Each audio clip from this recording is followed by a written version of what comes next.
Big Brother, mainstream media, government cover-ups. You want answers? Well, so does he. He's Alex Jones on the GCN Radio Network. And now, live from Austin, Texas, Alex Jones.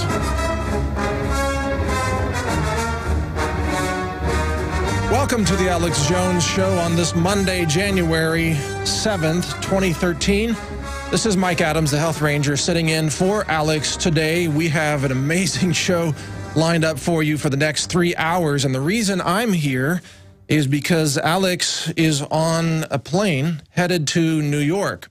He's going to appear on the CNN broadcast tonight. I think it's at, what, 9 Central, 8 Eastern, I think is what it is, right? Anyway, Alex is going to be there with Piers Morgan, so we'll see how that goes. So I'm here covering for Alex today, and he called me before the show with some somewhat disturbing news as well. He has been detained and nearly arrested at the Austin airport, and he's going to be uploading a video later that will explain what happened. And I'm not going to go into any details right now, but he was very angry about how he's being treated as an American citizen, just trying to, get on an airplane.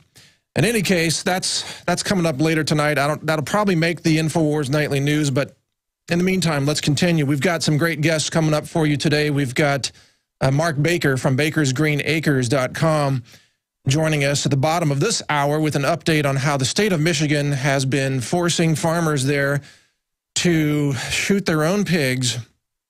And now an economic embargo of sorts has been enacted against Mark Baker and other farmers there. It's an all-out economic warfare against American patriots, okay? So anybody who tries to grow their own food, who tries to farm, who tries to exercise any kind of freedom whatsoever, whether it's free speech, food freedom, medical freedom, health freedom, you name it, they're all being assaulted, attacked at every angle imaginable. It's on. The war is on against the American patriots, and Mark Baker will be joining us with some more details on what's going on there.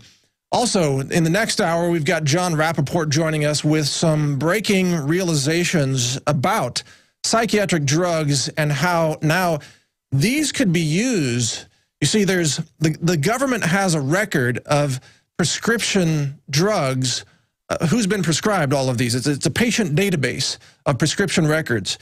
And this database not only has your name in it, but also what you've been prescribed. So if you're taking antidepressant drugs, if you're taking mind-altering psychiatric drugs, if your children are taking drugs for ADHD or depression or anything, this is all being recorded by the government.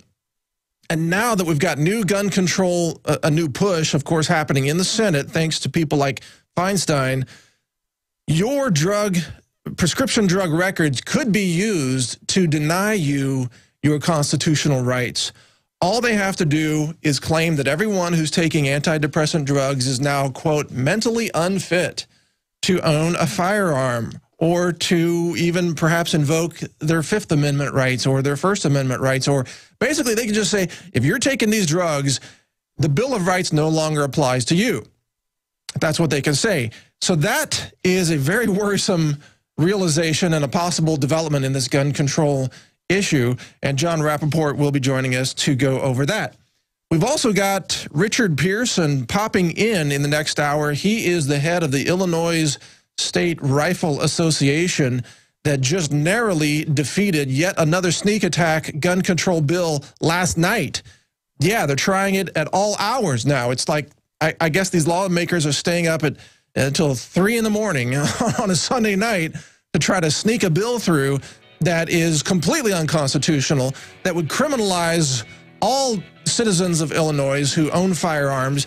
It would criminalize the farmers and the ranchers and everyone in that state who legally owns firearms. But that bill was narrowly defeated last night. We'll get an update on that issue in the next hour. So stay with us here on The Alex Jones Show. All of that and much more straight ahead. We'll be right back. All right, we are live on this Monday, January 7th, yes, 2013. This is Mike Adams, the health ranger, filling in for Alex Jones, who right now is on an airplane headed to New York to be on CNN tonight, the Piers Morgan show. Apparently, Alex is going to be there live, sitting with Mr. Morgan, Mr. Redcoat Morgan, the guy that has big successful petition calling for Morgan to be detained and kicked out of the country. That's a pretty good petition. But anyway, Alex is going to be sitting in there with him to have something that I'm sure will be a very mild conversation. And Alex, and by the way, that's going to be aired at, I think, let's see, let me get this right, 9 p.m. Eastern and 8 p.m. Central. So I guess that makes it 6 p.m. Pacific, right? Did I get that right? I can do math today. What a wonderful Monday. Yeah, normally the math doesn't work till Tuesdays, right? Okay, so we have a lot of news coming up today. Obviously, the attack is on at every level, at every angle, on all Americans who believe in the Bill of Rights, who believe in the Second Amendment especially. And we've got a number of guests coming on today. And let me give you the rundown of what you're going to hear here for the next 3 hours. This is going to be an amazingly hard-hitting show. At the bottom of this hour, we've got Mark Baker coming on from Baker's Green Acres talking about the state of Michigan and how they are now putting in kind of economic embargo on small farmers who are trying to have a small family farm raising heirloom pigs, basically, and are being shut down by the state of Michigan. I know we've covered that issue before, but we have new information, new updates, and a worsening of the situation. So Mark will be here to give us that breakdown. Then the next hour, we've got Jon Rappoport from NoMoreFakeNews.com joining us to give us more details on some additional breaking realizations that we had about the psychiatric patient prescription drug list. Look, the government is running a surveillance database on all the drugs that you are prescribed and purchased from pharmacies. That database could be turned into a no-gun buy database. They could just say, they could invoke this by executive order, as has been admitted. The Washington Post over the weekend ran a story saying Obama was looking at executive order to just mandate new gun restrictions.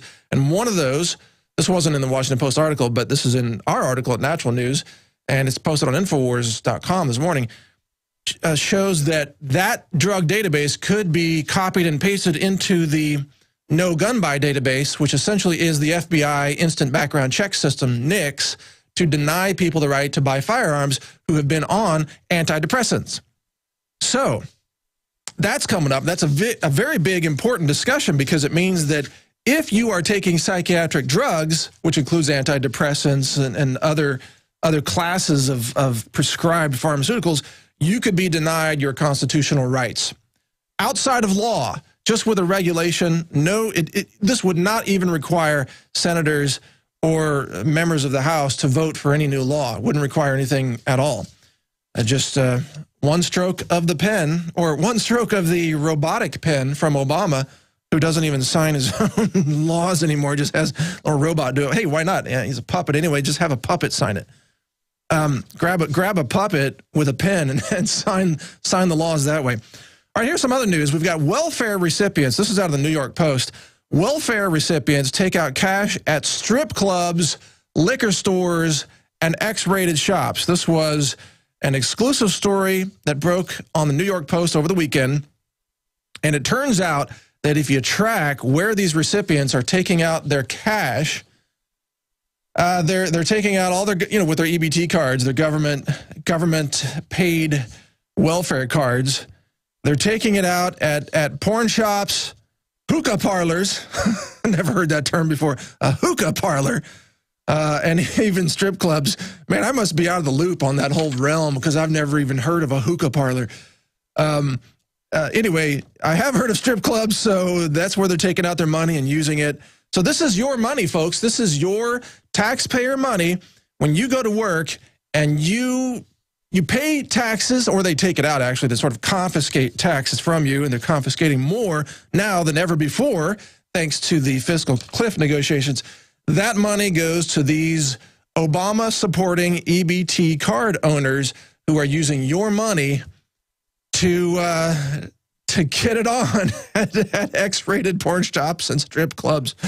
Oh, man, how insane has it become when our tax dollars go to fund the compassionate welfare of people who use your money to hire strippers and buy porn? Yeah, that's called welfare in the new United States of America. Enough on that. Let's move on. Large cities all over America are degenerating into gang-infested war zones. This is by Michael Snyder at Economic Collapse, and it's posted on Infowars.com as well. And in this article, he looks at the large cities and how they're breaking down into total criminal gang-infested chaos. And there was a story posted on Drudge over the weekend where a woman in Detroit called 911, reported that her car had been stolen and a firearm inside the car had obviously been stolen with the car. And the police, or 911, told her, call back later. Call back later. Yeah. Welcome to the suicide hotline. Please hold. It's like, forget about police in Detroit now. Didn't the police of Detroit even announce a few weeks ago for people not to even enter the city? Because if you dial 911, we can't help you. We can't even help you. You know, this reminds me of the movie RoboCop. Remember that? The original RoboCop movie from the 1980s? You got to go back and watch RoboCop because that was based in Detroit. And in the movie, the city of Detroit had degenerated into a total corporate gang crime zone where the corporations were running the drugs. Guess what's happened today? Exactly like that. The commercials in that movie, RoboCop, were so ridiculous then, they seemed outlandish, and today they are true. That movie was, it really foreshadowed the future. And this is happening in cities all across the country: East St. Louis, Detroit, L.A., East L.A., you name it. It is all degenerating as. But look, you can't blame the police on this, because the men and women in blue who are out there trying to do their jobs, and I know this because I've worked with these cops firsthand. They are trying to do their jobs. They are ridiculously underfunded. They are not given even enough money to buy the ammo that they need to police their local cities. They're denied their own gear in many cases. When I was working with the police in Arizona, we were raising money so they could buy their own bulletproof vests, because the PD there didn't even give them bulletproof vests. Imagine being a cop and having to buy your own vest.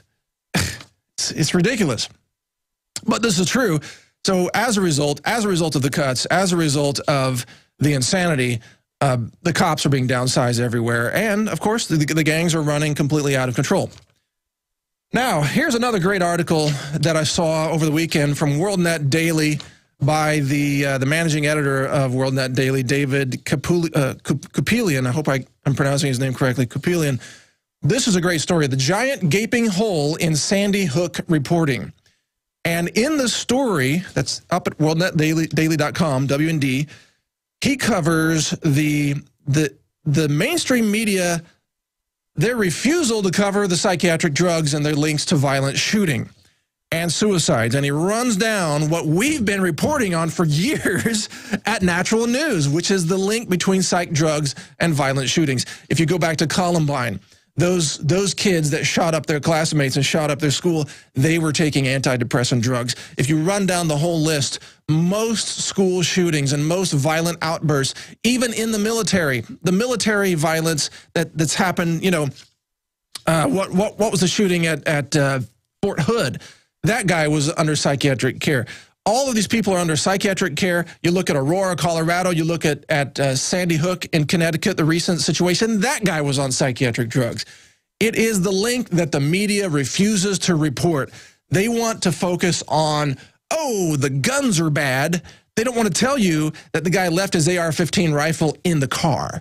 He didn't even bring it into the school. They don't want to tell you that he was on psych drugs. They don't want to tell you that all these people are Satan worshipers, that they're all these goth-like characters who literally love the devil, love Satan, or think they do.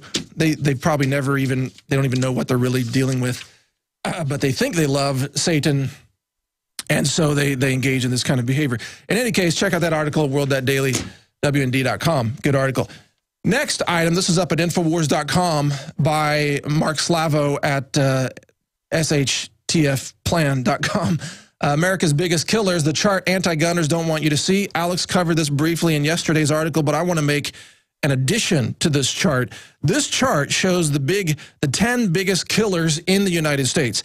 And at the top of the chart is tobacco use at 529,000 deaths per annum. And underneath that is medical errors at 195,000 deaths. And it goes on down the chart. And guns or firearm homicides are at the very bottom of the chart. Underneath, falls, unintentional falls, people falling and dying. Motor vehicle accidents are 300% larger than firearm homicides. Alcohol abuse is almost 10 times higher in terms of deaths than firearm homicides. Unintentional injuries also 12 times higher, and so on. And if you look at the firearm homicides, most of those are gang-related crimes where gangbangers are shooting up each other. It's not like they're actually going after just random people on the street. They're going after each other. So that chart, it needs an update. I've got new information to add to it, and I'll bring that to you when we return here on The Alex Jones Show. This is Mike Adams sitting in for Alex today. Stay with us. We'll be right back. If you're just joining us, this is The Alex Jones Show. This is Mike Adams sitting in for Alex. He's on an airplane right this minute headed to New York. He's going to be on the Piers Morgan Show live tonight at 9 p.m. Eastern, and you can do the math on when that is in your local area. That might be interesting. Covering other news, you know, the Orlando gun show sales. This was in Orlando, clickorlando.com over the weekend. Orlando gun show sales reached record amidst the gun control debate. 8,000 people attended the first day of the gun show. Normally they probably get 2,000 people. And 8,000 people. They had to turn people away and give them a credit to come back the next day because they couldn't fit all the people in there. And of course, once they got there, all the guns were sold out. So it's like a gun show where you can't buy anything because it's all sold out. Actually, there were still some things for sale there, but gun dealers all across the country are completely wiped out of their supplies of firearms. This is continuing. The wait time is getting worse and worse.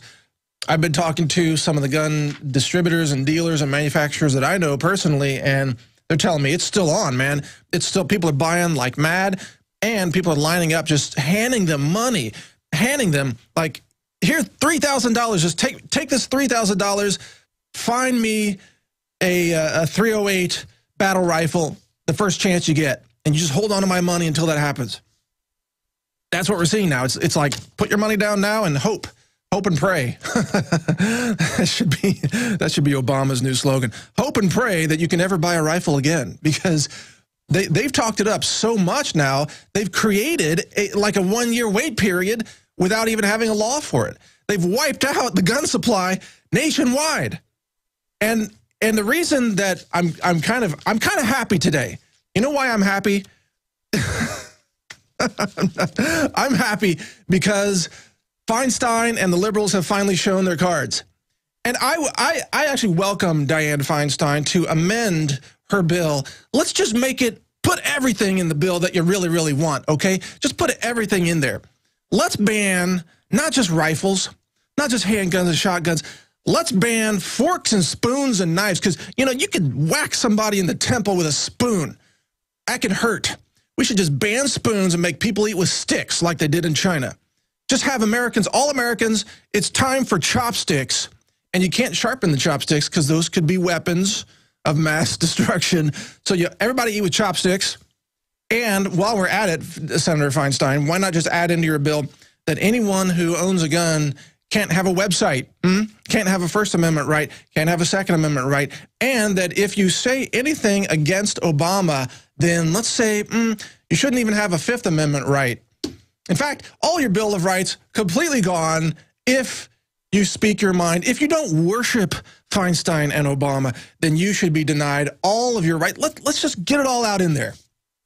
And Feinstein's bill, by the way, banned grenade launchers on semi-auto rifles, as if you could just walk down to the gun store and buy a grenade launcher. Really? Is she so ignorant that she thinks that you can buy grenade launchers? In fact, the NRA even pointed out, why not just add to the bill banning particle beam weapons on your rifle? Yeah, particle beam weapons. And how about laser blasters? And why not handheld rifle-mounted tactical nukes out of Robert Heinlein's novel Starship Troopers? Let's just ban fully automated robotic body armor suits with self-seeking nuclear weapons and particle beams and laser blasters. Wonderful. We get sound effects today. Thank you, Feinstein, for painting such a wonderfully imaginative view of what America really needs today. I think we should get like Han Solo. Should get like the Han Solo character on the show to talk about his laser blasters, and then have Feinstein threaten to ban Han Solo. That's what we should do. No more Han Solo, no more laser blasters, and God forbid no lightsabers, because if you had a lightsaber, you could go into a school and just wreak havoc. So no more lightsabers, Dianne Feinstein.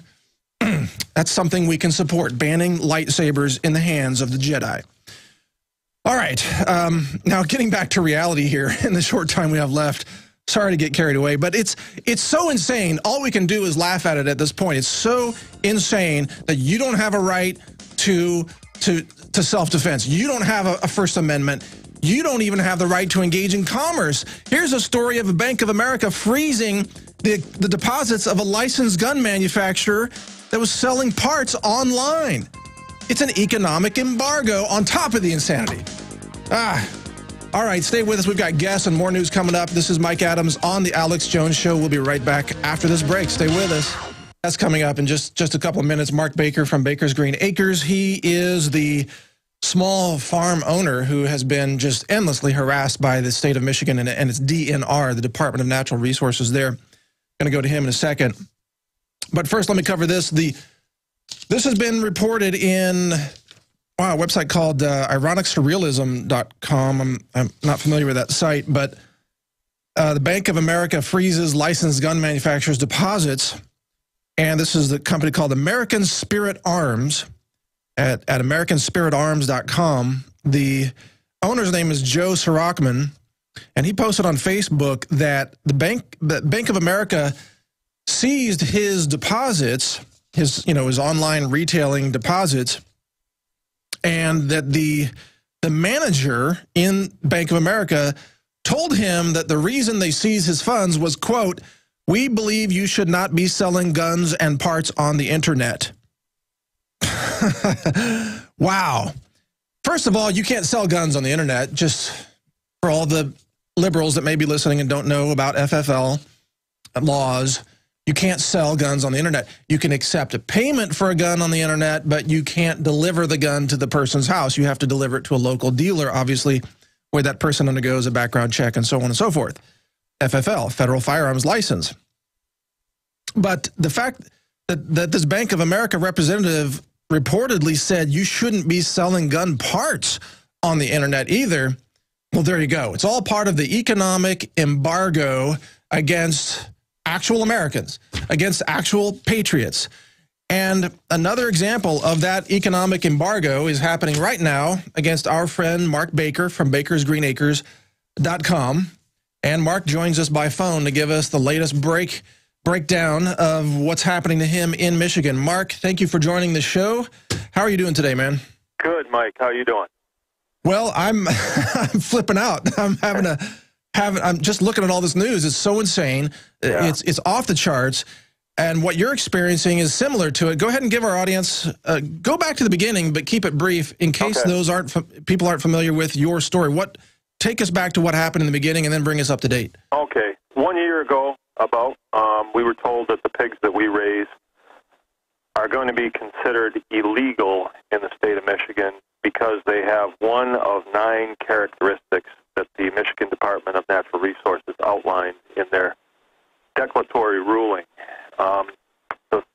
The characteristics are as crazy as if a pig has a straight tail, it's illegal. If the pig has a curly tail, it's illegal. If the pig has a straight ear, it's illegal. Floppy ear, illegal.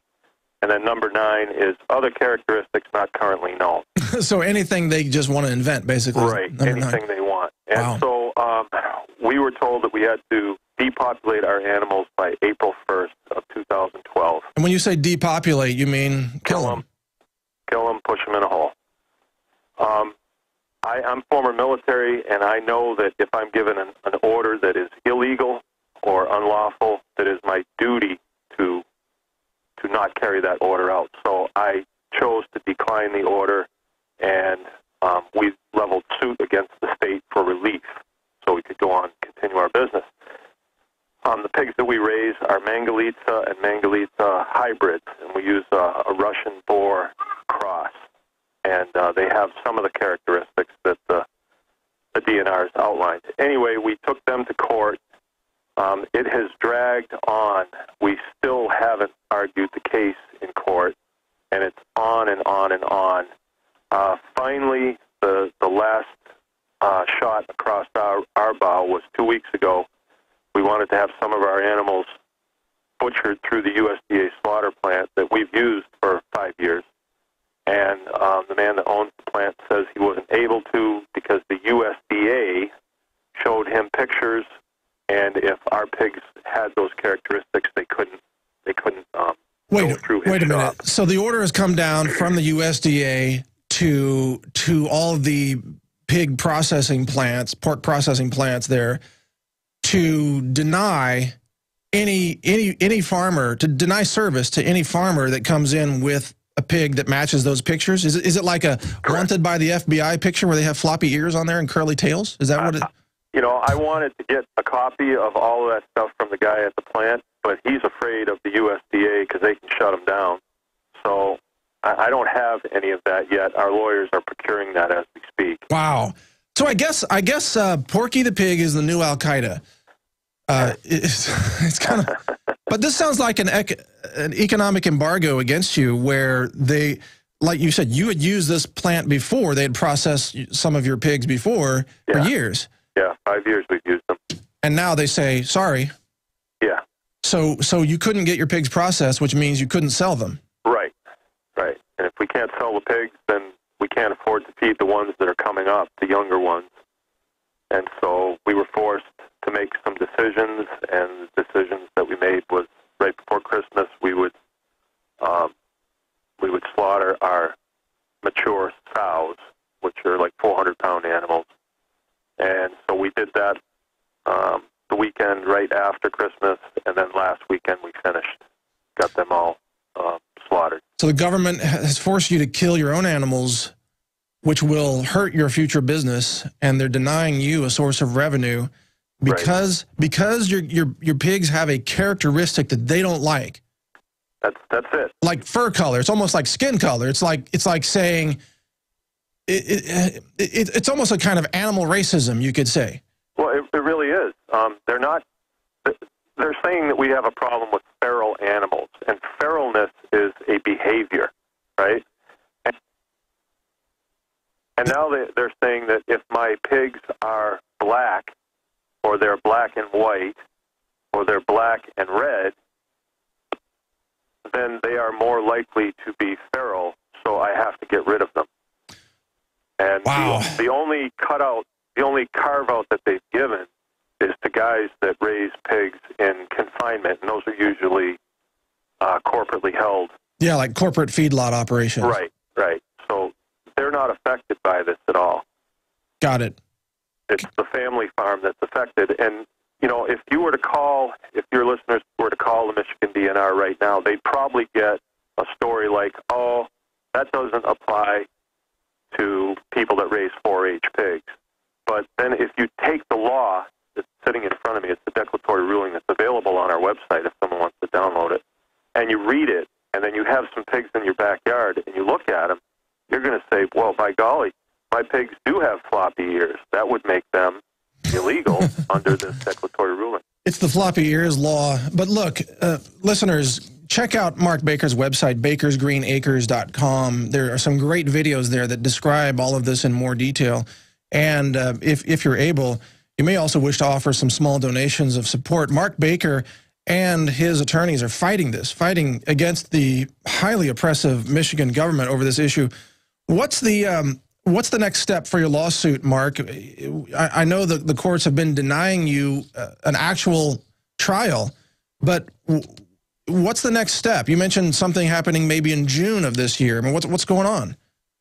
Right. The last step that we had, I mean, that will help put it in perspective. We filed a motion with the court and said that we believe that the declaratory ruling is vague, and therefore it's unconstitutional if it's vague, because if they're going to charge me with a felony for these pigs that I have, and that is what harboring an invasive species is punishable with, if they're going to charge me with a felony, then it cannot be vague. It has to be very to the point, very clear, so a person knows that they're breaking the law.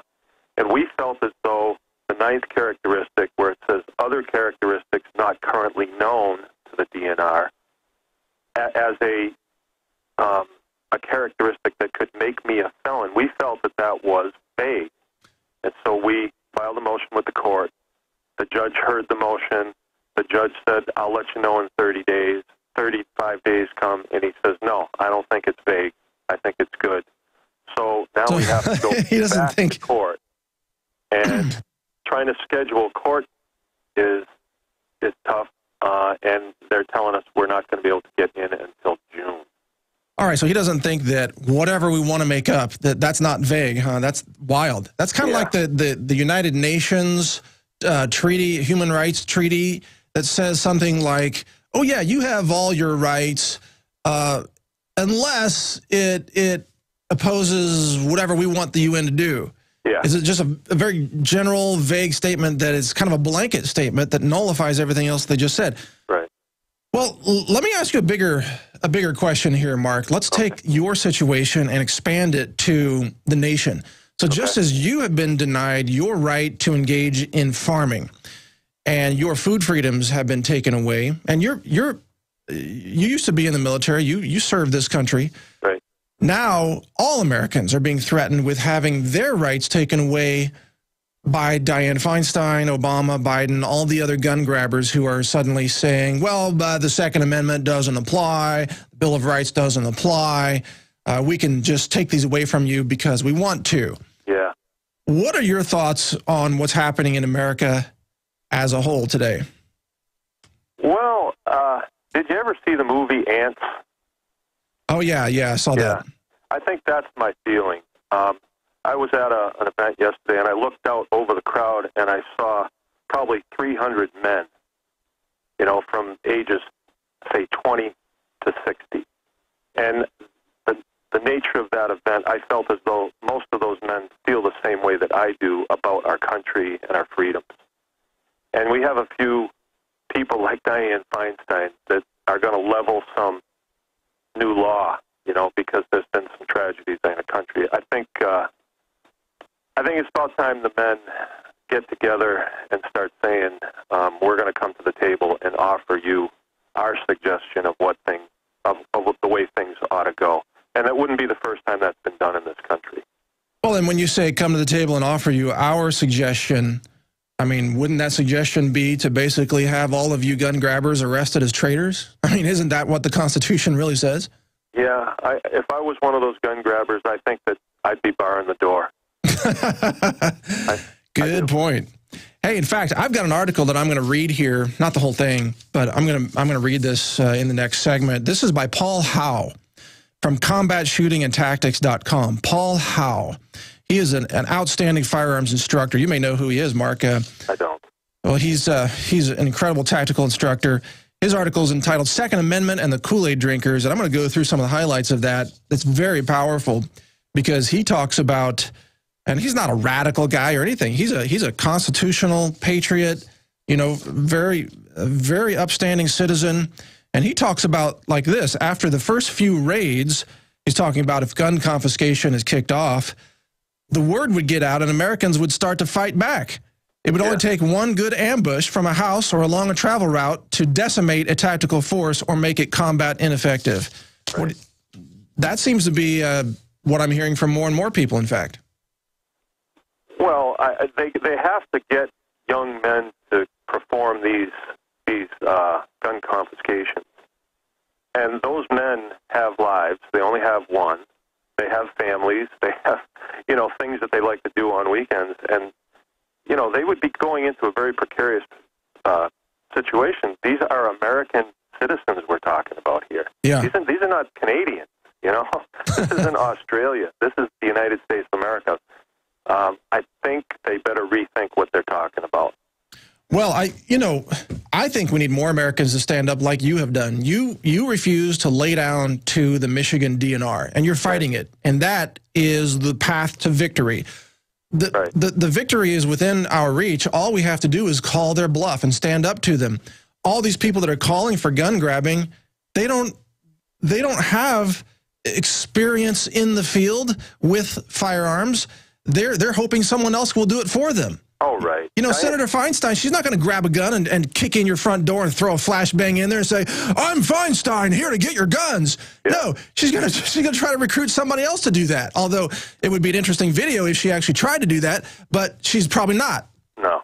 She'll get some other American to do it, some 23-year-old kid that wants to be law enforcement. And, yeah, they don't do their own dirty work, that's for sure.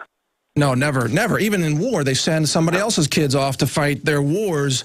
That's right. To fight and die in too many cases, sadly. Yeah. Well, where do you think this is all going? Not just in Michigan, but where do you think it's all headed? Because, look, I think your issue that you're facing there, Mark, is just a symptom of America, the erosion of freedoms and liberties. It's all the same issue. I agree, Mike. Like with the gun issue, they want to take everybody's gun because one nut did something crazy, right? It's the same thing with the pigs. They want to take the farmers' pigs because there are supposedly some feral pigs that are doing damage to golf courses. It's kind of the same thing. Well, that's like saying that if somebody's bull gets loose and their bull runs around the golf course, tearing up the golf course, which I'm sure a bull would have a wonderful time doing that, to say, well, now all bulls are going to be illegal or cows are going to be banned in Michigan. It's the same thing. Sure, it's the same thing. Or if a dog bit somebody, let's do away with all dogs. Right. Yeah, it's a felony to have a dog. Yeah.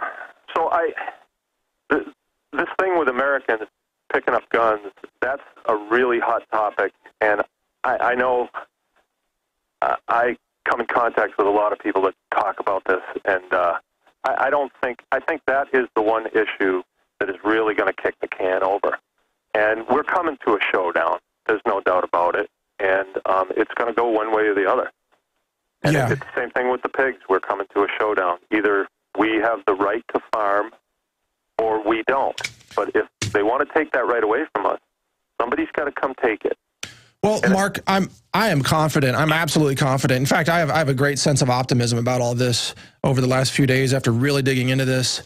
The gun owners are going to win big time, because the insanity has gotten so bad that it can't continue. I don't know if you heard the first part of the show, but did you hear this story out of the New York Post that welfare recipients now are using their EBT cards, that's their government handout cards, at strip clubs, liquor stores, and X-rated shops?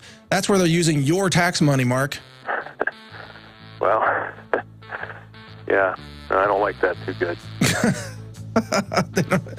Yeah, that's how insane it has become. But anyway, stay with us, Mark. We'll be right back. All right. After this break, more from Mark Baker here on the Alex Jones Show. This is Mike Adams sitting in. Stay with us, a lot straight ahead. All right. Welcome back to the Alex Jones Show. This is Mike Adams, the Health Ranger, filling in for Alex. I'm the editor of naturalnews.com and a frequent contributor to Infowars.com. Go to Infowars.com right now, by the way. A lot of news stories being posted there every morning. Excuse me. Every morning, Kurt Nimmo and Adon are cranking away, and Paul Joseph Watson, of course, also working at the early hours of our morning in the U.S. He's based, obviously, in the U.K., a lot of great information there. I was just thinking, We need a new a B movie called Invasion of the Zombie Redcoats. Like, you know how they have all that zombie ammo out there now? Like Hornady and all these companies have zombie ammo, Zombie Max. And there's even a company that has a varmint round called like Zombageddon or something. It's really great. We should have a new B movie. The Zombie Redcoats try to take over Washington. And I'm not going to go into that too much more. Sorry, I get carried away. But let's go into this article before and ask for Mark Baker's feedback on it again. Mark Baker joins us with bakersgreenacres.com, and he, of course, has been threatened with felony crimes by the state of Michigan for raising pigs that he's been raising for many, many years. In fact, his family has been in the farming business for, I think, generations. Mark, we talked about what the reaction might be from Americans if there were a gun confiscation order, but I think people don't realize that if they turn in their guns, then they're going to lose all their other freedoms, such as farming freedom, as you're also experiencing now, but food freedom, medical freedom, freedom to say no to vaccines, all these other issues that people want to have a choice on. Yeah. What are your thoughts on that, Mark? Oh, that's the easy one for me. I'm a student of history, and I know that gun registration is always followed by gun confiscation. And when the people don't have guns, the people who do have guns can tell them to do whatever they want. So if your guns are being confiscated from you, you might as well get ready to get herded onto cattle cars next, because they'll be able to do it to you. Sure. And you won't have any choice. You know, everybody knows that the right to own and bear arms is not about hunting or keeping the Indians out of the camp. It's really about the balance of powers. We're supposed to have federal troops, state troops, and then citizens militia. That's how it's supposed to be set up, so that the citizens can come to the table and have some say in what's going to happen, you know, across the country. Right now, we've got the federal government, the state government telling us, the citizenry, this is how it's going to be. Well, that's what's fascinating. You see, the gun-grabbing liberals, and I don't want to always use the term liberal in a negative connotation, but in this context it is, in the sense that they're so naive. They've never studied history. They don't know that they, too, will be rounded up eventually or oppressed eventually.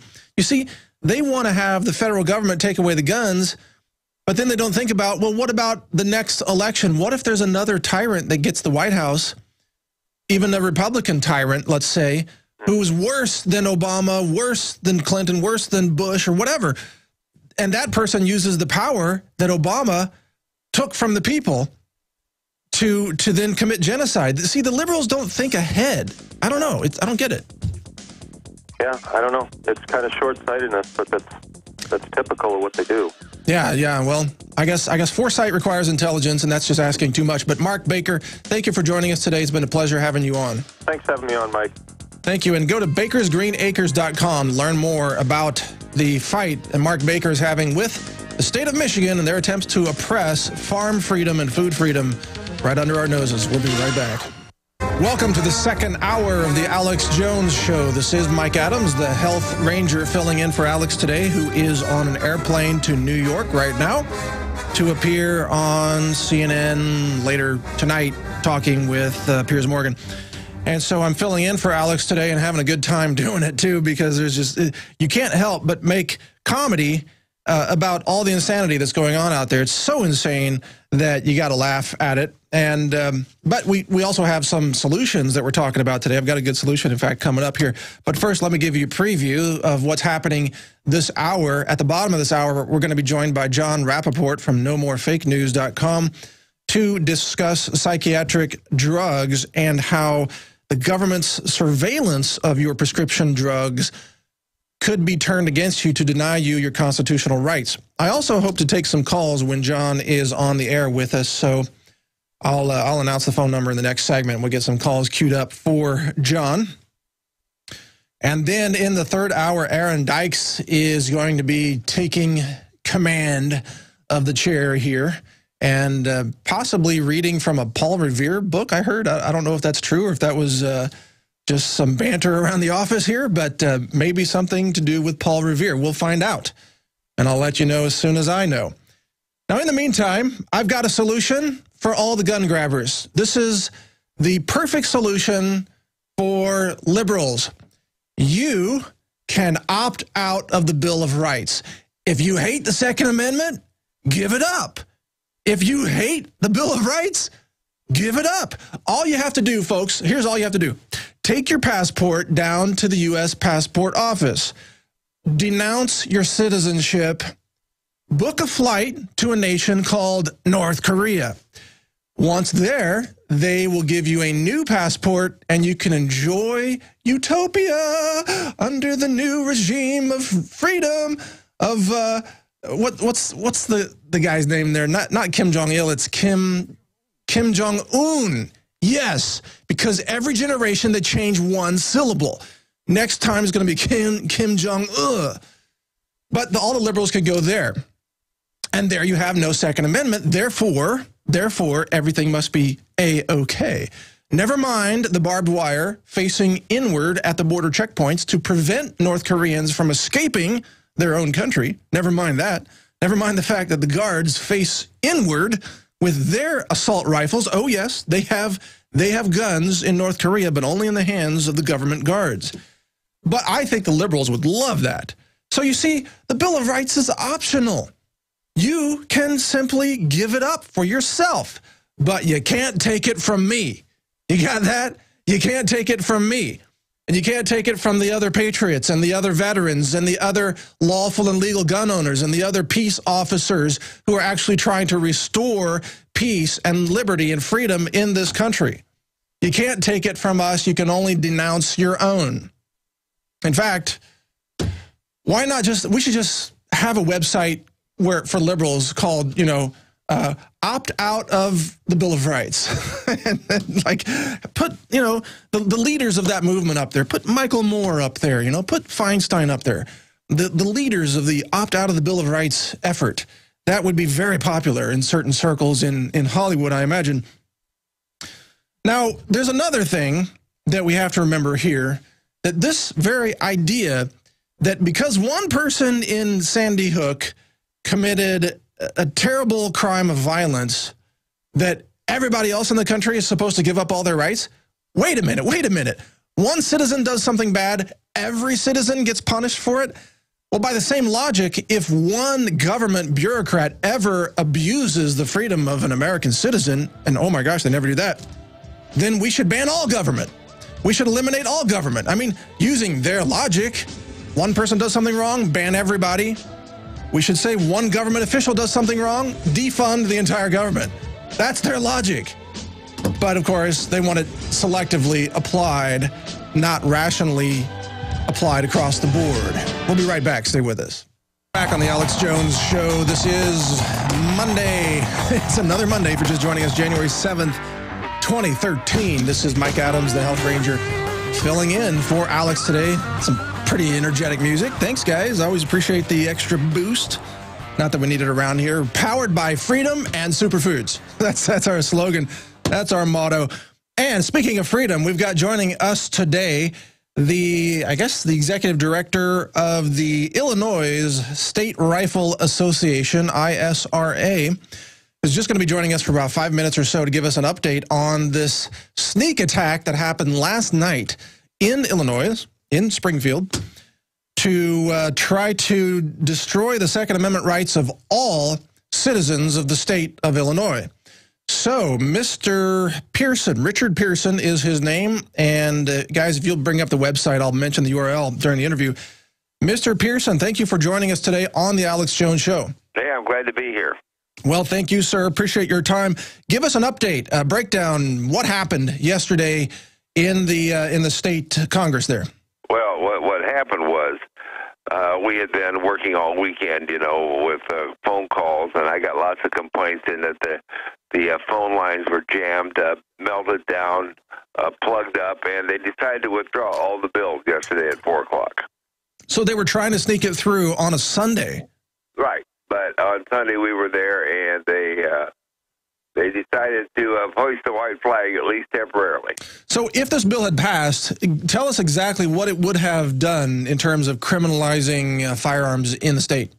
Well, you wouldn't have been able to own any semi-automatic anything, including 22 rifles with magazines. Wow.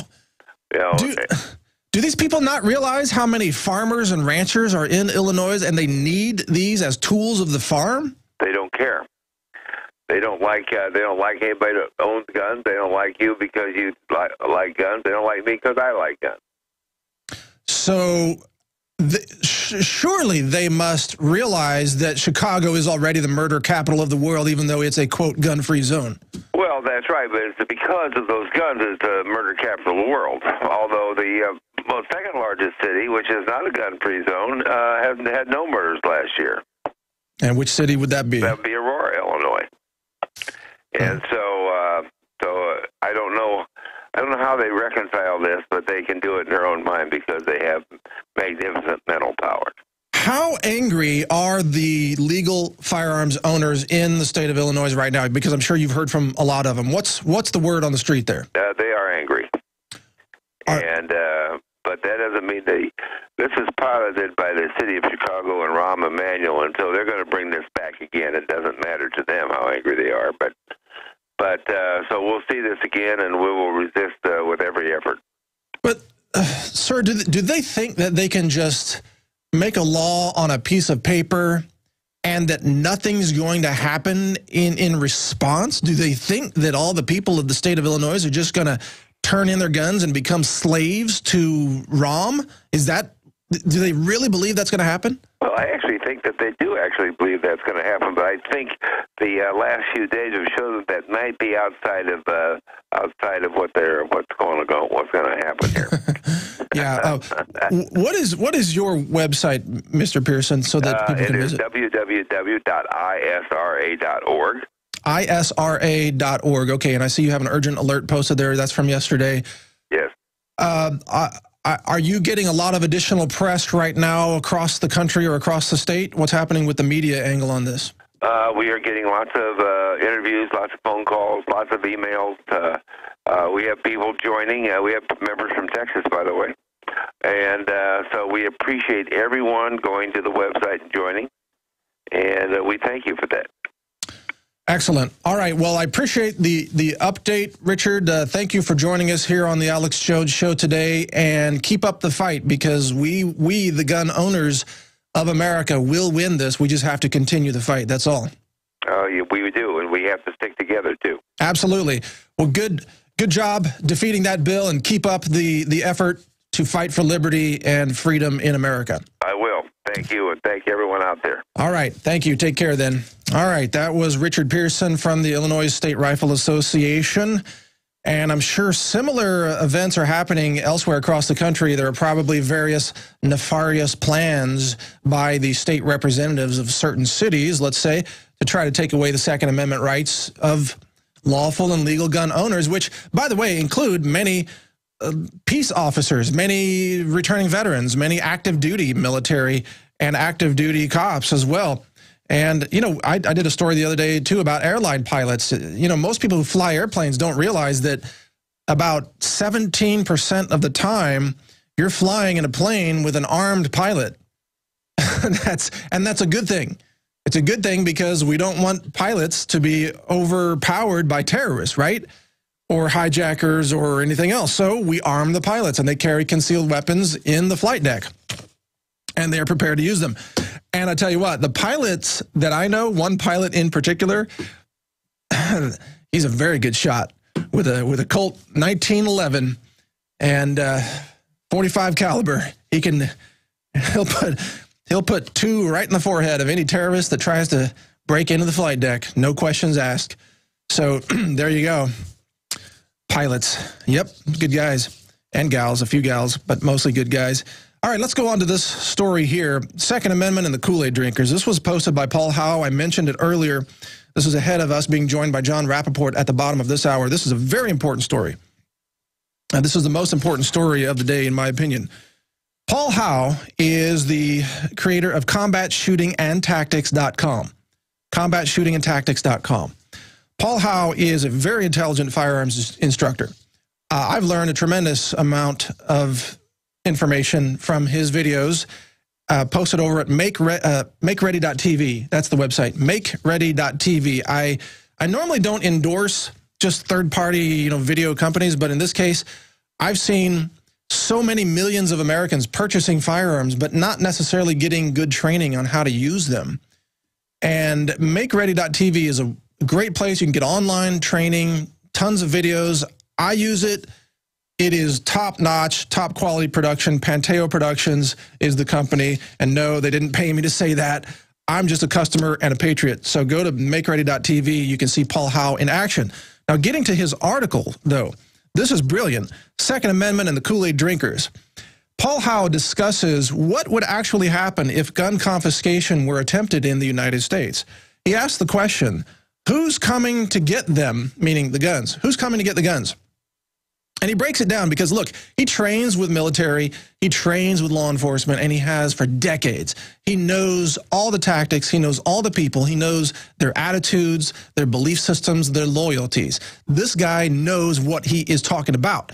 The most qualified person to talk about this issue of gun confiscation, in my opinion. And he says that, first of all, if the military were tasked with gun confiscation, here's what would happen. He says, quote, remember, these forces, the military forces, would have to come from a military base that is surrounded and supported by American communities. If the military began gun confiscation, the civilians would simply stop supporting the base, cut off the fuel, food, electricity on the bases, and it would stop the silliness, Paul Howe says in his article. And he says also many service members that live in those local communities would have to travel from their houses to their base unless they were locked down. And the families in the community would not be too friendly to those engaging in gun confiscation. That's another way of saying, you're not going to make it to the base, buddy. You may not even make it out of your house if you're one of these gun grabbers. Now, another quote, if the federal government tries to engage in gun confiscation, DHS or TSA, can you imagine the TSA trying to engage in gun confiscation? These pathetic people wouldn't last a day. They'd be outgunned by all the patriots and all the police officers and all the preppers in no time. TSA, give me a break. What are they going to do, raid our house with a latex glove? Really? Paul Howe writes, after the first few raids, the word would get out and Americans would start to fight back. Yeah, no kidding. It would take one good ambush from a house or along a travel route to decimate a tactical force or make it combat ineffective. Yep, that's all it takes. If you're going to try to declare war on the American people by taking away their guns, you're going to have a guerrilla war on your hands, and you're going to lose, you gun grabbers. You're going to lose big time. Paul Howe continues in his article. He says, quote, most federal agencies work out of a fixed location centrally located in a community. Ah, yes, we know where you are. We know where you're based. And he goes on, those were my words, we know where you are, not Paul's words. But Paul goes on, also, their personnel live in those communities along with their families. Once the word got out that they were doing raids in violation to the Constitution, they and their families would be at risk. Yeah, they and their families would be more than at risk. They would probably have their homes burned out because think about it. If you're on a tactical police team and you're conducting armed raids on houses around your community, they know where you live. They know it's not a secret. Your names, if you're on a force that's doing that, they know where your homes are. You can expect your home to be burned out probably if this kind of thing gets going. You're putting yourself in danger is what's going to happen. And most sheriffs and deputies and police officers are going to say, no way, I'm not doing that. Besides, I believe in the Constitution. I support the Second Amendment. That's what they're going to say. I'm not going to go run around and kick in people's doors. Paul Howe continues, tactical teams could probably do only 8 to 10 hits in a day, and then they would need a break. That's a lot of hits. So they hit 10 houses and seize their guns. The word gets out. It would not go well. And if 1 or 2 determined Americans or combat vets fought back, the team would lose many. The TAC team would lose members to death or injury, and they would have made it, and well, they have to stop doing their raids because they're losing guys. That's the way it would really work. So there you go. That's the truth on the situation of gun confiscation from Paul Howell. We'll be right back on the Alex Jones Show. Stay with us. You are listening to the Alex Jones Show. Alex is on an airplane headed to New York to be on a show tonight. This is Mike Adams, the health ranger, filling in for Alex today. Sort of a last-minute deal. He called me over the weekend and was like, hey, Mike, can you fill in? And, okay, you got it, man. Anything for the cause of liberty. So I am here. And by the way, a friend texted me over the break that we just had. And because earlier in the show, I sort of joked about Senator Feinstein kicking in doors and throwing flashbangs and engaging in her own gun confiscation. And my friend texted me and said, I'd pay good money to see that. I would pay money to see Senator Feinstein throwing a flashbang and kicking in doors and seizing guns. Yeah, we all would. I said, hey, Joe Rogan out there, you should get like a pay-per-view thing set up with the UFC called like the Ultimate Confiscation Championship and have Senator Feinstein and Schumer and Michael Moore and dress them up in like body armor and put guns in their hands and have them try to kick it. They probably couldn't even kick in the door. They just couldn't even get that far. They could kick the door and break an ankle. You know what I mean? It would be that pathetic. But I think all these people talk about gun confiscation. Do it yourself, man. Don't hide behind a bunch of laws. If you want to take our guns, do it personally, face to face. You know, bring it on. All right. Oh, man. Okay, drudgereport.com right now, top link.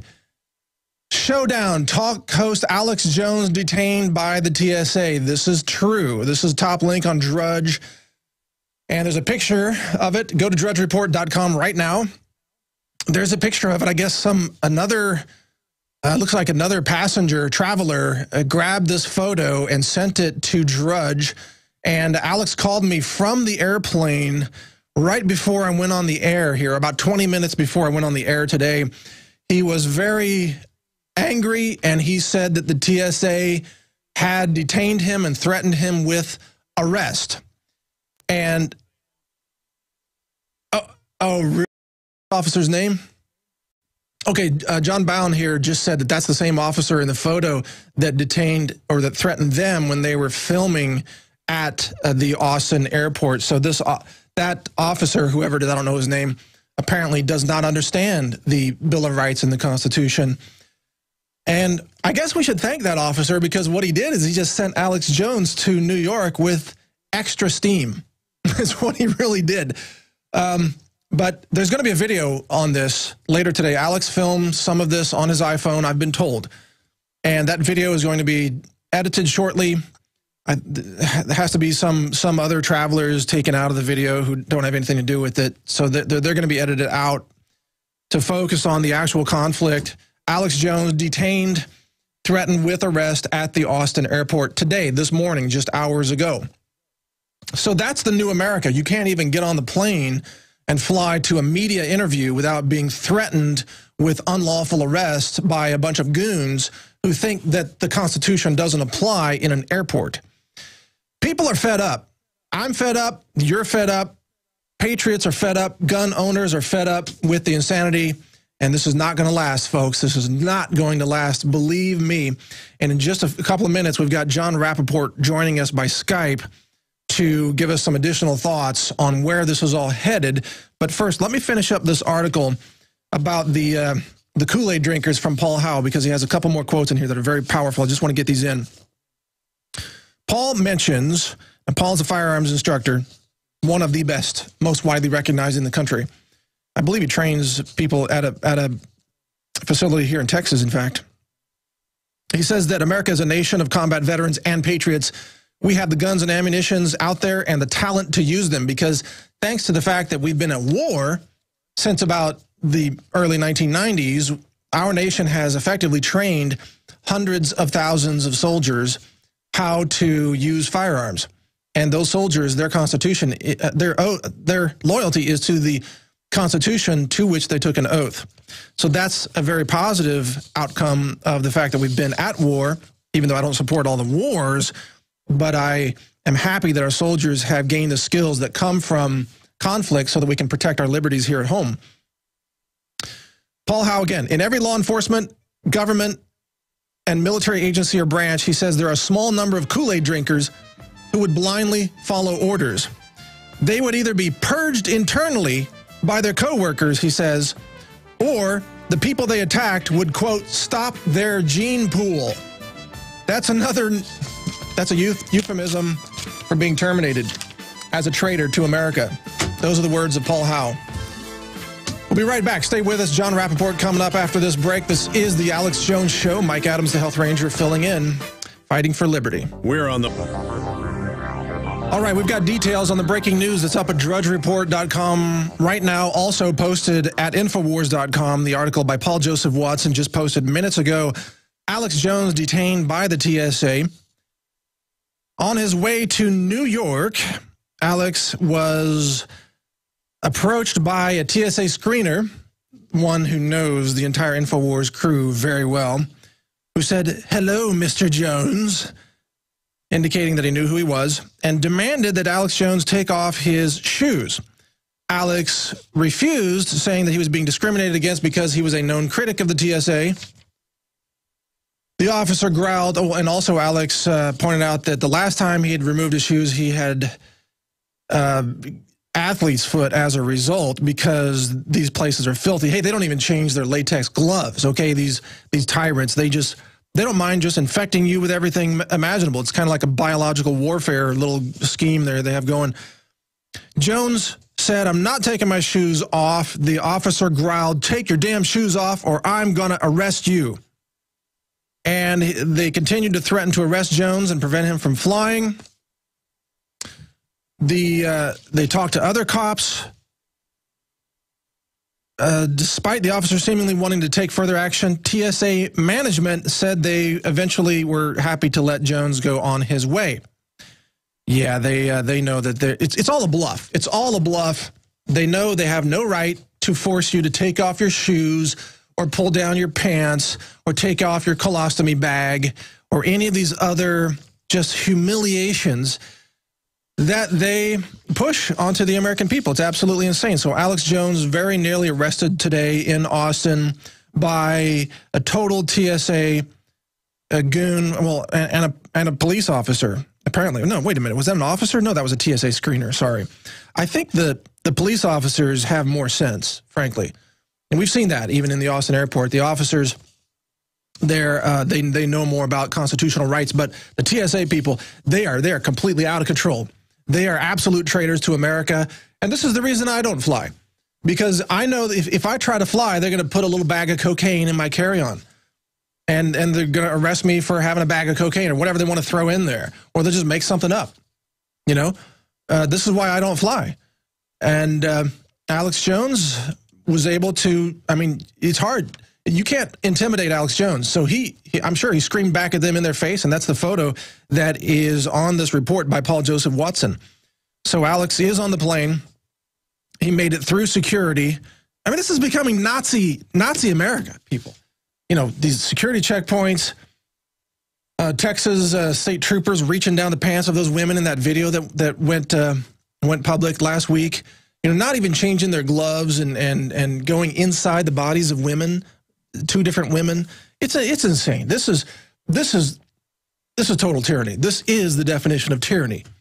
Not even in North Korea do they go inside your body with latex gloves. It's unbelievable. All right, we're joined by Jon Rappoport, and Jon is joining us by Skype video. Oh man, we're showing. I can't watch that state trooper video again. But Jon, welcome to the show today. And first, let me ask you for your comments on that story that's just breaking right now on the Drudge Report and here at Infowars.com. What are your thoughts on that? Well, I would just about, echo what you said, Mike, because, I mean, it's completely insane. It's criminal all the way down the line. They've got a program, and the program is to put people into fear and to say, we're in charge. What better place to do this than an airport? Anytime you pass through here, any of our, quote, checkpoints, you're going to be grilled and drilled and whatever else we want to do to you. Or if it's a good day and we feel like just saying, hey, everything's fine, that's up to us. You have no power. We have all the power. Well, that's exactly it. John, the thing is, they knew Alex Jones. They called him by name. They approached him and said, hello, Alex, remove your shoes because we are the powerful minions of the New World Order. They just want to exercise power. Yeah, and we know who know who you are. We know you're a critic, and just so you understand, Alex, we're in charge, not you.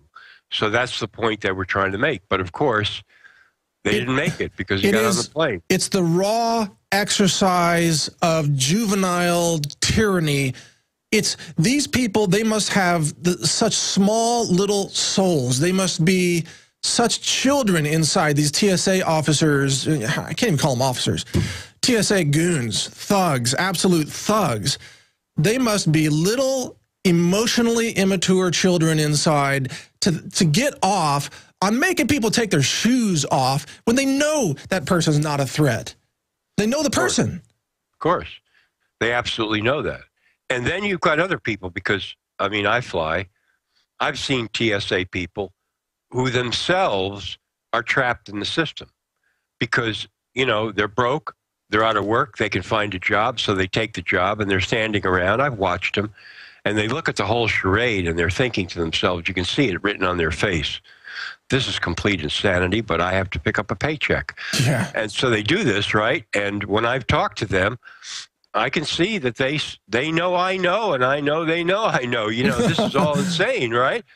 And yeah, that's what's going on. It's the police state in action. Yeah, well, and they're standing around irradiating themselves, giving themselves cancer, which I guess in a funny kind of Darwinist kind of way, they are actually eliminating themselves from the future human gene pool through infertility, and they don't even know it. They're so uninformed. What was it Melissa Melton was telling me this morning when I walked through here? She said that there was a TSA agent who told her that the machines, they don't emit radiation, they only emit X-rays. Oh, great. Yeah, really. Well, got that now from the top of the food chain. No X-rays. I mean, no radiation, just X-rays. Only X-rays, yeah, because in their minds, X-rays are not radiation. And, you know, I mean, of course, because where do you find these people? How do you put out ads to say, you know, maximum IQ allowed 72, you know? Or answer this question. Are X-rays and radiation the same thing? As it says, no, you got a job, baby. Right? Oh, man, you tell them, you ask them, what is the table of elements? And they think that's the place where they eat in the break room.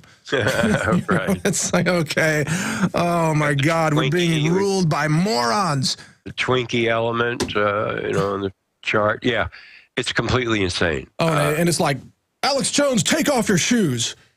We know who you are. We know you're a national radio host. We know you're no threat to anybody. We know you've never been arrested. You have no criminal record. We know you, but take off your damn shoes or I'm going to arrest you. That's a quote.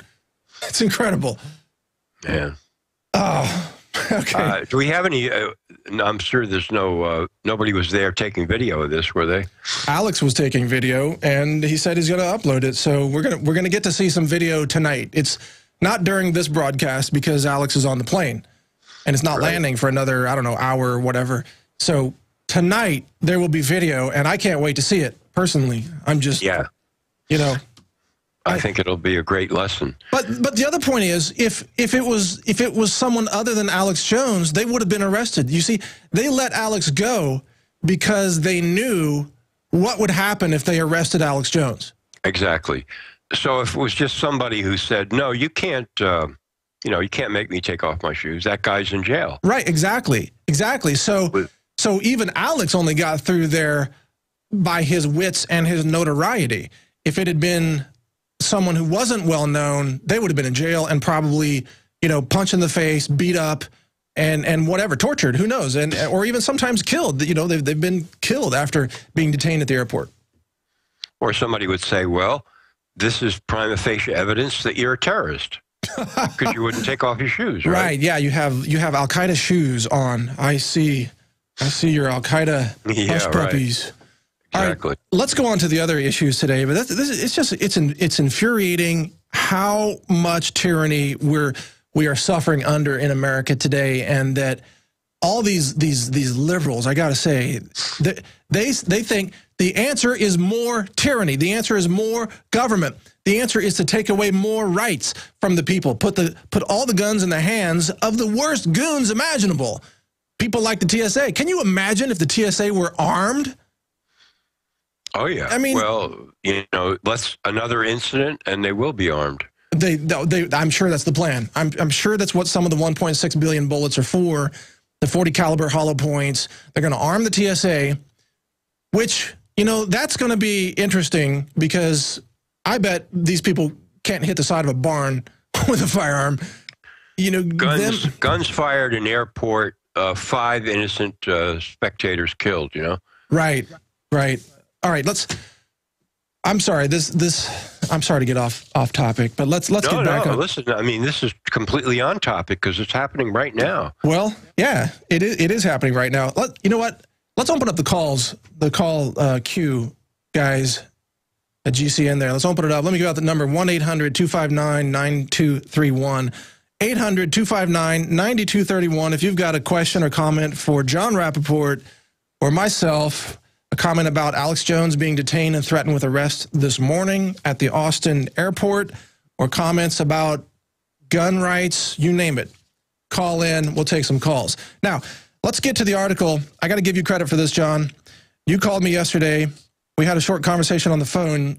You brought up this idea that the prescription drug records of patients all across America could be used to label everyone that's on antidepressants, for example, as being mentally unfit to own firearms, and then deny them the right to own or possess firearms. Absolutely. You wrote a great... And then you took off from that. I mean, yes, this just knocked me over, that you've discovered that there is indeed one giant database of, Americans who are on medical drugs. Yes. I took your idea and I did some additional research on it last night, and I found this National All Schedules Prescription Electronic Reporting Act, NASPR, signed into law by George Bush in 2005. And then a multi-state data-sharing prescription drug surveillance program now run by 48 states that goes by a different name, which is funded by the U.S. Department of Justice, and the website is pmpalliance.org, pmpalliance.org. So I got to give you credit, John, for bringing this up, and I think it's a huge story. Your thoughts? Gigantic.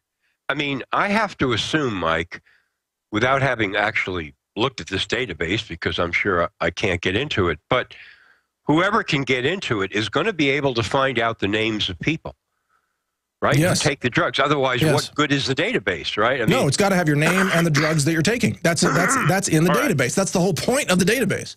So therefore, inferring from that, somebody knows right away, right now, what psychiatric medications Adam Lanza was on, James Holmes was on, any one of these people that, I've been knocking on this door, and you have, and other people. Who's the guy's doctor? What psychiatric meds was he on? Let's find out, because we know these medications induce violence.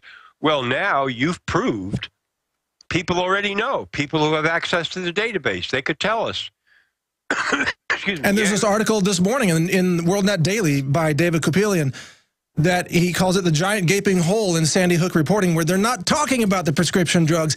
They don't want us to know what drugs they were on, because if we knew, then they couldn't blame the guns, John. Exactly. They have to blame the guns. Exactly. So they don't want to say, they won't say. The drug companies are in on this because the drug companies want to blame guns too. I mean, the drug companies are behind gun control, because that deflects all responsibility away from the psychiatric drugs. Well, right. So you've got this giant, juggernaut monopoly, corporate, government, etc., all against the guns. Let's take away the guns. We know it's the guns. Of course, the guns jump off the shelves and kill people themselves. It's not the drugs. No, it's not the drugs that alter the mind, that controls the muscles, that move the finger, that touches the trigger, that actuates the firing pin, that strikes the primer. No, it's not any of that.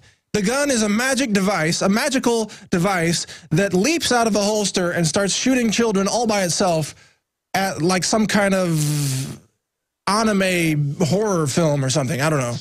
It's bizarre. Let's go to calls, John, if you're up for it. Sure, let's go. All right, let's. Mark from Oregon, you're on the line. Welcome to the show, Mark. What's on your mind? Welcome to my home, gentlemen. I really appreciate all your great work. You're wonderful. Well, thank you.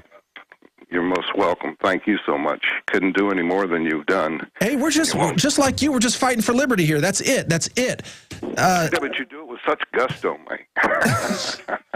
Well, that's because we are real Americans. We are the real America, you know? We are the ones who broke off from tyranny, and we're going to defend the Constitution that we were built on. That's it. Bottom line. End of story. We have to move into the spirit of 1776. Absolutely. Mike and John, I called in today about it's based around the Sandy Hook shooting, and there are two areas I'd like to cover very quickly if I could. And one is the situational basis and the legal basis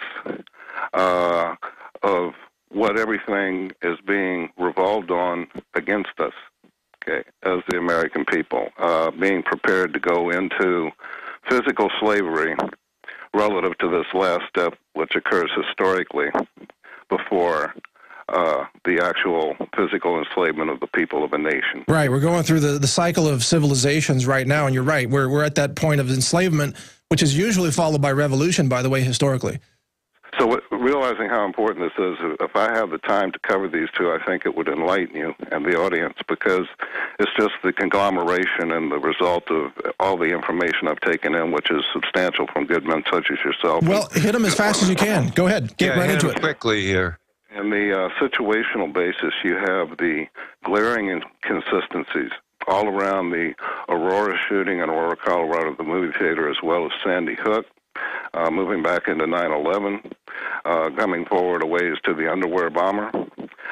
We have glaring inconsistencies which are, in a court of law, would eventually prove that U.S. government black operations were involved in all of these different false flag terror attacks.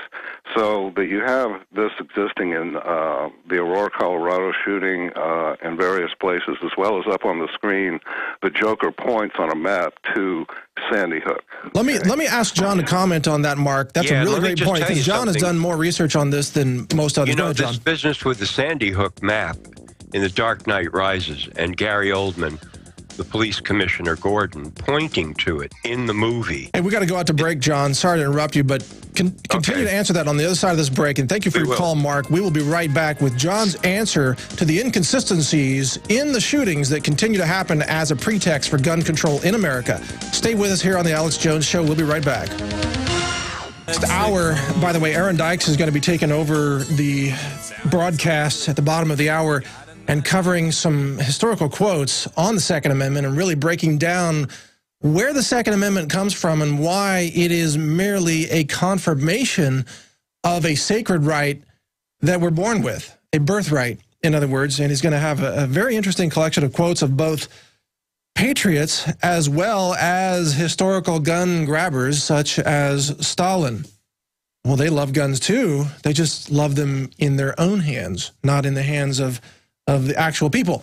In any case, we are taking calls right now with Jon Rappoport, the author of a wonderful new article that's posted up on Infowars.com right now that talks about psychiatry becoming the new police, where this national prescription drug database that we've now confirmed exists could be used to deny you the right to own a firearm, or even other rights, perhaps the right to free speech, perhaps the right to have a website, if you're on antidepressants or other drugs. So this could be used against you in the days and months ahead. John, welcome back to the show. Do you want to continue with that question that was posed right before the break? Yeah, this has to do with this boggling coincidence, in heavy quotes, in the movie The Dark Knight Rises, where Commissioner Gordon, the character, is pointing to a map that says Sandy Hook in big letters on it. You can't see anything else on the map. You can't read anything else. And he's pointing to that, talking about an attack. So, you know, this is just one of a list of boggling, quote, coincidences tied to the Sandy Hook murders that I wrote about. Well, this morning, I come across a piece, and it looks solid to me so far that the property master on the film, The Dark Knight Rises, the guy responsible for all the props, like maps and so forth, and bringing them in, a guy named Scott Getzinger, died in an auto accident in April of 2012, several months before, Sandy Hook and so forth. And he died in a mysterious auto accident in Newtown, Connecticut. No way. Right? All right, so I understand that's still preliminary. You're going to check it out some more. Yeah, but that's... I mean, I saw the article in a Connecticut paper that said he died in April of 2012 in the accident, gave his name, said he was the property master on The Dark Knight Rises. This wasn't, it was just a regular local newspaper. Yeah, here's the story. It's up on screen here that Scott Getzinger was killed Friday night in a head-on collision in Stamford, Connecticut, when his truck was struck by a car. His credits include The Dark Knight Rises. Property Master, yeah. And Men in Black. And Men in Black and many other movies. Okay, wow. So I'm just adding that to the boggling, list of coincidences here. Well, I know the map you're talking about, the Batman map, the Gotham City map that has Sandy Hook on it. I remember seeing that map, and it actually has circled in red the area on the map that is that school, and that it has written in red something like the first strike point or something, right? Strike Zone 1. Yeah, Strike Zone 1, pointing to the school. Yeah. So people say, well, this is just, obviously an accident. It couldn't be anything more than that. But you keep piling these up, and you get a storyline that is just, absolutely boggles your mind, right? And as you wrote in your article, Mike, if somebody had said 15, 20 years ago, guess what? We're going to have airports where we're going to have basically cops strip searching you, and examining your orifices. Yeah, we're going to go to break again, John. How boggling is this? Well, although I hate to interrupt such a fascinating sentence, but we'll be right back after this break. Stay with us, John. We'll continue on the Alex Jones Show. Welcome to the third hour of this broadcast today on Monday, January 7th, 2013. This is Mike Adams, the Health Ranger, filling in for Alex Jones, who is on an airplane right now headed to New York to appear on the mainstream media today. And Jon Rappoport is our guest right now. And if you're just joining us, Alex Jones was nearly arrested this morning at the Austin airport after being threatened with arrest by some TSA goons there who demanded that he take off his shoes. They knew him by name. They approached him by name, said, "Hi, Alex, take your shoes off." And I have now been informed of the reason why. Alex was hiding in his shoes the Dianne Feinstein sock puppet. And here it is. We have a copy of the Dianne Feinstein sock puppet right here in studio today. And let's see what Dianne Feinstein has to say on camera. "I'm going to raid your homes and throw flashbangs and take your guns."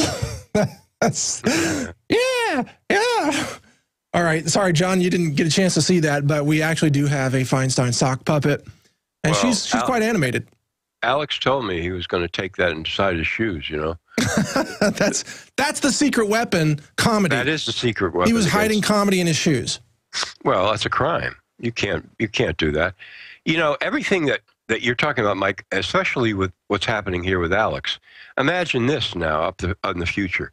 You go to fly, and they type in your name, and they get that medical drug database that you were talking about. Right. They say, okay, here is so-and-so. We see he's taking Prozac, Zoloft. Well, he's a mental case. So we have to be very careful about this guy.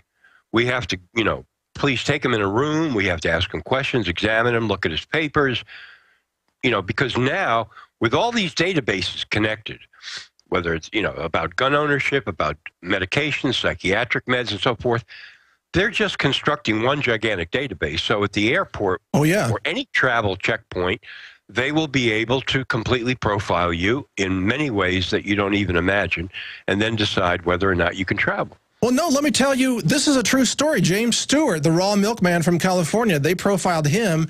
They had him flagged in the California database as a, quote, sovereign.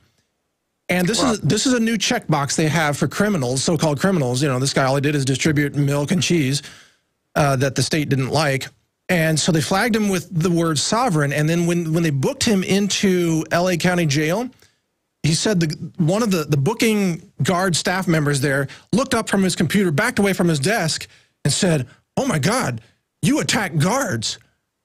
And so just being flagged as a sovereign now, and then they bound him with chains on his feet and his arms, and they put him in an isolation room, a very cold room, no light, very cold, hypothermia almost. He suffered from that, starvation. I mean, they can flag you with anything now, John, and then treat you worse than you'd be treated in a third world country. Absolutely. So if they see, okay, this guy's taking psychiatric drugs or whatever, okay, let's not let him fly. Or let's arrest him. If he causes any trouble or objects to what we're doing to him, let's provoke him, in other words, and see how he reacts, and then we'll, put him in lockup because he's a psychiatric patient. I mean, all of these things can be manipulated any way they want to manipulate it. And when they say the word sovereign, which is now a code word for them for terrorism, all they're really saying is this is an independent mind. Yeah, right. So we have to kill that off because that's the biggest threat to the country. We got Dianne Feinstein wants to say something else. The sock puppet, Mr. and Mrs. America, we're gonna profile your prescription drugs and use it to take away your rights. Okay. I'm sorry. Has she, by the way, given up her security guards with guns? No, they're all armed, and they're probably all on psych drugs as well. By the way, we're going to take calls when we come back. So Lori, Bill, Jason, Nick, Greg, and others, stay with us. We'll take calls when we come back in the next segment with Jon Rappoport. Stay with us here on the Alex Jones Show. We'll be right back, and we'll get more serious when we get back. Enough of these Feinstein sock puppets, okay? Get them out of here. All right, we'll be back. All right, we're continuing on the Alex Jones Show. This is Mike Adams, the Health Ranger, editor of naturalnews.com, joined by Jon Rappoport, our guest right now, from nomorefakenews.com. And we're taking calls from people on all the issues of the day, including Alex Jones almost being arrested this morning at the Austin airport as a TSA tyrant demanded that he take off his shoes. Because I guess shoes are just too much for the globalists to bear. You can't have shoes, John. Did you know that? Not only can you not have guns, but you can't have shoes because they need to have the exclusive right to stomp on you with their boots. So you can't have shoes. Does that make any sense to you? That's right. Yeah, it makes perfect sense to me if the world is completely insane. Yeah. and apparently it is. Apparently it is. Are you up for taking calls or you got a comment first? Yeah, let's go. All right, let's go to Lori in West Virginia. Lori, welcome to the show. Thanks for joining us. What's on your mind? Hey, Mike and John. I'm calling in because I'm part of a farm extension. I'm a member of the farm extension, and we were trying to start a program for the farm to schools. Have you heard of that? Not in West Virginia. I mean, just generally speaking, I've heard of those kinds of programs. Okay, they're trying to take where we supply, those small local farmers supply food to the school kids. Well, when it first started and we had our meeting, a representative from the school, the purchaser, she brought her little price list of what she's paying the big shipping companies for food. And on there, at first, the price list seemed like, okay, we could do this. We can afford to do this. It's not going to be that great big profit, but we can do this. And then we had another meeting 4 months later, and just like in the first meeting, a dozen of eggs was going for $3 for them. The second meeting, now they're paying $1 for eggs. And, and the whole price list went down like that. So it's kind of like they're trying to bankrupt the local farms then. Yeah, that's what it sounds like. A lot longer than we can, and then everybody got discouraged and said, oh, well, we can't do this. Well, anyway, another reason why I'm calling is because in the newspaper yesterday here at the Charleston Gazette-Mail, they have an article that says the FDA proposes sweeping new food safety rules for outbreaks. And in the article, it says that it's going to cost farmers $30,000 a year to implement, and food manufacturers $475 million annually to implement these programs. Yep, it's true. Let's go to John on that with the comment, and thank you for your call, Lori, and for your question. But John, this is a big epidemic year for the flu virus, but it's hitting mostly those people who are vaccinated. That's the thing the CDC won't admit. What do you think, man? Right. Well, sure. I mean, what better way to pump up an epidemic than to give people an unnecessary and dangerous vaccine that actually causes what you're supposedly preventing. Yes. And then you come in behind that and you say, wow, we have a heavy epidemic here, so everybody's got to get vaccinated. No, you nailed it. Vaccines are a medical false flag. They create the condition that sells more vaccines, that causes more of the condition that the CDC uses to declare a state of emergency to sell more vaccines. It's a total false flag. Total false flag. And fewer people are going for it, but there's still a lot of people who are. What the caller was talking about is basically, look, if you're a gigantic Monsanto and you control huge amounts of farmland through your genetically modified seeds and so forth, and it's all industrial farming and whatever, then we'll protect you from all of these unnecessary expenses and regulations and so forth. But if you're a small farmer, we're going to find a way to put you out of business because we want to take your land and give it to the big corporations. I mean, that's what they're doing in every way possible. Well, that's what they're doing to Mark Baker, the guest we had in the first hour from bakersgreenacres.com. Yeah, they're trying to put him out of business with an economic embargo by the USDA. Let's go to another caller, Bill in California. Thanks for calling, Bill. You're on the air with Jon Rappoport. Well, thank you. My question for all of your viewers is, how do the constitutional patriots identify each other? After all, not it's a secret handshake. Yeah. I'm sorry, go ahead, sir. No, not all police, not all soldiers are going to want to be on the gun grabbing, but we need to know how we can identify each other. Yeah, that's a really good question. Of course, there's the obvious way, like to wear an InfoWars shirt or something, or a hat. But I think what you mean is yeah, there they are, InfoWarsStore.com. You can get some good Patriot gear, including an End the TSA T-shirt. Wonderful, good timing for today.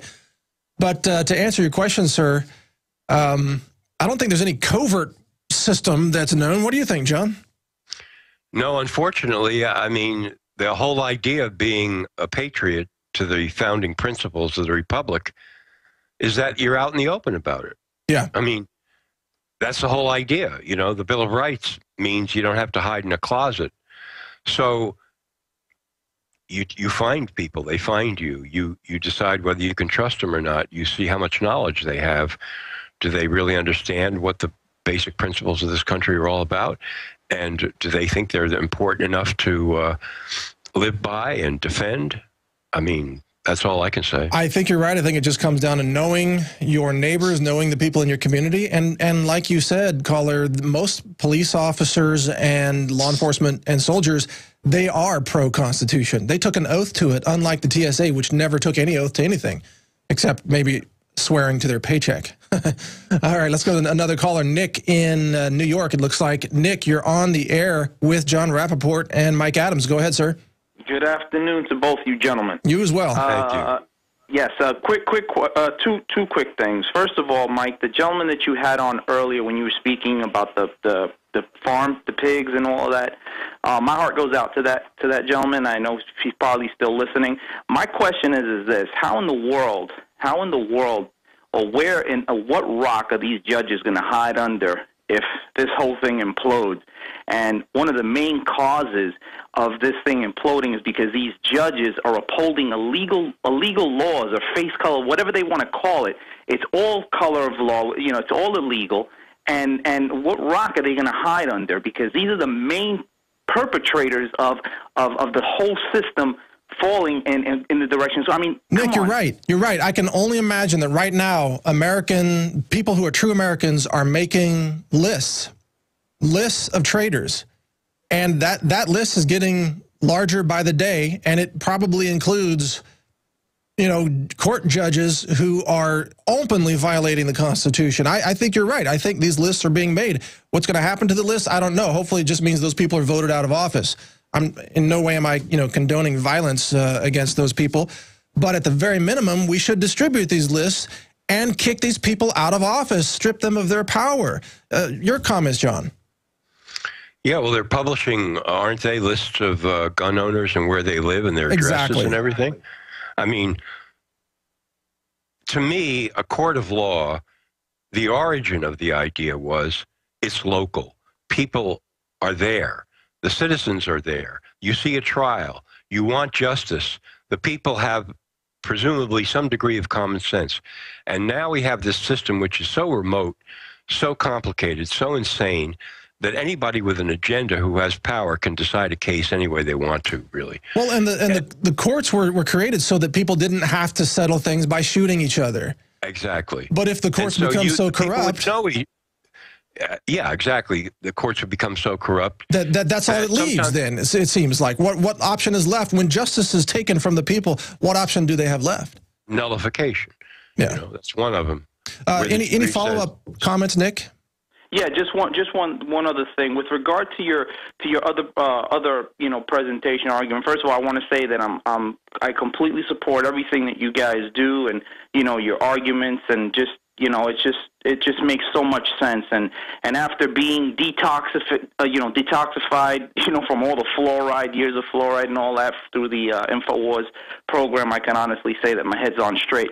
My question is, with regards to these people, let's say, who you said a little while ago, and I'm trying to understand your argument. You said that, it's a violation if they come after people who, have prescription drugs or, for depression, all kinds of stuff, and that yet, they will be able to get guns and stuff like that. But isn't that the case with this kid who went out and, did this horrific thing over in Connecticut, where he was on drugs and then he got into his mother's case, and she had legal firearms. But so my question: how do we reconcile the two? Because the other side of the argument is, well, if you're on drugs, you shouldn't be able to. You're exactly right about that point, and I want your comments, John. But let me throw mine in first. Yeah, please. I agree that people who are undergoing psychiatric care should not be allowed to purchase firearms. But the problem is, and this answers your question, caller, is how wide are they going to cast that net? Are they going to say one person who had one bottle of antidepressants at some point 10 years ago, they're denied the right?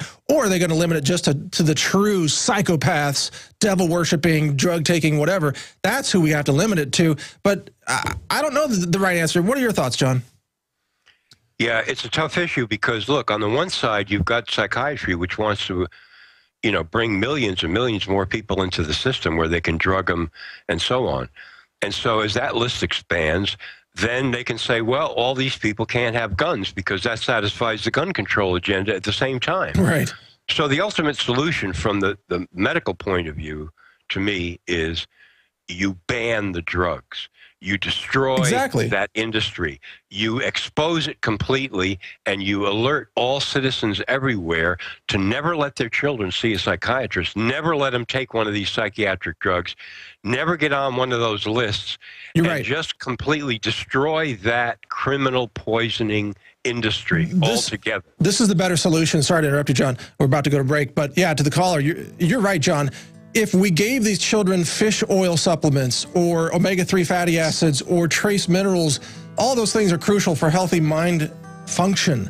If we gave them those instead of the drugs, then they wouldn't be psychopaths.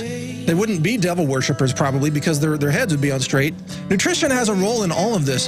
If you don't talk about nutrition, you aren't talking about the real cause of violence in America. Most people in the prisons have nutritional deficiencies. We'll be right back after this break. Looking back on... The caller from the last segment brought up a really good point and a good question. He said, shouldn't we deny people who are on psychiatric meds the right to own firearms? And Rappoport and I both agree that we don't want firearms in the hands of medicated psychos, but that the real answer is to just stop medicating our children and put them on nutrition instead of psychiatric drugs. That's the real answer here. Any more thoughts on that, John, before we go to the next call? Yeah, that's the answer. The answer is looking at what creates health. Excuse me. What creates health rather than what destroys the brain. Do you have a cough today, John? You got a little cough going on? I do indeed. Oh man. Are you, did you forget your vitamin D or something? Actually, I've been taking it, but I don't know what's going on. It's something in the air, and I have no idea what it is. But well, it's probably the superbugs that the CDC is releasing to encourage more vaccinations. Possibly, or maybe they're spraying today. I'm not sure, but yeah. I'm okay. All right, good. Yeah, I know you're generally healthy. You'll be back on your feet in no time. But yeah, good point. We got to keep these kids healthy instead of keeping them medicated. Are you okay to take another call now? Absolutely. All right, let's go to Jason in Ohio. Jason, thank you for your call. You're on the air on the Alex Jones Show. Go ahead, sir. Hi, John and Mike. How you doing today? Doing good. All right. Hey, my question is, man, and I kind of had the same question that the other guy asked. I mean, kind of relevant to the same deal. And she's... Hey, Jason, your phone is really not working. I'm sorry. I'm going to have to let you go. I apologize, but it was breaking up there. Let's go to Thomas in Texas. Thomas, you're on the air. Go ahead. How you guys doing today? Hey, doing good. All right. I just want to say that I can definitely agree with the genetically modified foods, how it is having an effect on the brain as far as, and the drugs and everything, how it's having an effect on the brain as well. But I think that we're kind of overlooking at the same time the evil and the darkness that's kind of became over the world, as well as like the United States as a whole. You know what I'm saying? Yeah, you mean like this demonic influx of energy that a lot of these kids seem to be attached to? Is that what you're talking about? Exactly. Especially just throughout the years with all the terrorist attacks, and then you relate back to the movies, and it shows, you know, before these incidents happen, boom, it was seen in a movie preview or something, and it's like, bam, it's happening. I think we got to, like, you know, start getting healthier, start cleaning our minds, start just cleaning up things, period, in this country. And yeah, we need some exorcisms is what we need around the country. Really? Go ahead, John. A good question, caller. Good question. Go ahead, John. What are your thoughts on it? I see this all the time when I force myself to go to the movies, which is less and less. But, you know, these films, for example, that are all about disasters, dystopian futures, horrible things going on. It used to be that when you saw movies where there were superheroes and so forth, the general impression was the good guy won. It was very kind of uplifting in a certain kind of way. And then gradually we saw this whole thing darken, where it doesn't really matter anymore in these movies who wins. Because the whole overall mood is evil, dark, gloom, disaster, diabolical forces at work. Oh, and it's cool. It's cool, right? The kids are taught that that worshiping the devil is cool, or being an agent of darkness is hip, or whatever. Exactly. So pretty sick. You're just programming. It's another way, along with the video games, of programming these kids' minds to accept the general darkness over everything. Yeah. And then to proceed from there. Well, what's going to happen? Well, I think nothing good, I'll tell you what. I think the caller is hinting at this combination. You take someone who's a devil worshiper, like Adam Lanza reportedly was, you put him on psychiatric drugs, you put him on violent video games, slashers, and so on. This combination creates a monster. And then they go steal someone's gun and use it to kill children. But the gun is not the origin of the problem. The origin is all these other things that haven't been addressed and that they refuse to talk about. John, I gotta let you go. We gotta go to break, but it's been fun chatting with you today. Always, Mike. Thanks so much. All right, thanks for joining us, and heal up there. I know you'll get better for the next show. You've got your own superfood recipes as well. No problem. Thanks for joining us. Check out John's work at nomorefakenews.com. Also, I'm just about out of here. This show continues, but Aaron Dykes will be taking over the broadcast chair here in the next segment. My name's Mike Adams, the Health Ranger. If you want to read my stories, visit naturalnews.com. And I'll be back here from time to time whenever Alex asks me to sit in and host. The show continues with Aaron Dykes with quotes from patriots throughout history talking about the origins of the Second Amendment and our sacred divine right of self-defense. So stay tuned for that. That's coming up right after this break as the Alex Jones Show continues. Thank you, everybody, for your calls and for your support. I will see you on another day. Ladies and gentlemen, we are back at Infowars.com. I'm Aaron Dykes. I'm sitting in. Alex is, of course, on his way, possibly already arriving in New York to appear on Piers Morgan tonight on the CNN program, obviously to discuss the Second Amendment. If you want to tune into that, it's going to be 8 p.m. Central, 9 p.m. Eastern Time, other time zones, you figure it out. But that should definitely be interesting. Now, something I want to talk about today is what is the Second Amendment? I realize I'm preaching to the choir regarding most of our audience. Many of them probably know a lot more about it than I do. but I know this much. You can't repeal the Second Amendment. You can't infringe on it through legislation. Congress, the president, can't just decide to suspend it. And there are many-fold reasons for that. They are philosophical, and they are grounded in history and common sense. And I just want to talk about some of that because that is a God-given right. What is a God-given right? It means that man cannot be the arbiter of whether or not you have a right on any given day under any given climate. Now, here's from the 10th Amendment Center. Repeal of the Second Amendment would not abolish any right. And they bring up, of course, the many so-called news articles and letters to the editor that are calling for a repeal of the Second Amendment. You've seen many of them. These individuals believe that a right to own a firearm is based upon the Second Amendment, and the right will magically vanish if the amendment can be repealed. Of course, the Bill of Rights came up after the Constitution. They were proposed starting in 1787 and added by demand, then ratified by the states by 1791. By demand. Many of the states, many of the founding fathers would not approve the Constitution, would not ratify it, would not sign off on it until the Bill of Rights were added to guarantee our individual rights, to guarantee the rights of the state. They are of the utmost importance. And if you infringe on the Second Amendment, you're infringing on all of them. No one is going to stand for this, ladies and gentlemen. And the people in power know it, but we just want to put them on notice. Now, they bring up this very important point. The modern editions of the Bill of Rights typically don't contain, the very important preamble, the paragraph preceding the listing of the first 10 Bill of Rights, and there's generally a pretty good reason for that. I'm going to read that to you right now, again, from the preamble to the Bill of Rights, which itself is an addition to the Constitution. The first paragraph to that preamble, after announcing how it's from the Congress of the United States, begun and held in the city of New York on Wednesday, the 4th of March, 1789, reads, the conventions of a number of the states having at the time of their adopting the Constitution expressed a desire in order to prevent misconstruction or abuse of its powers that further declaratory and restrictive clauses should be added. As extending the ground of public confidence in the government will best ensure the beneficent ends of its institution. This, ladies and gentlemen, points out that the Bill of Rights was specifically added to acquiesce the demands of founding fathers who didn't want to see their new government destroyed by people greedy for power, people who would use loopholes in the Constitution to concentrate and exploit the populations. In other words, among the other rights listed in the Bill of Rights, the Second Amendment shall not be infringed.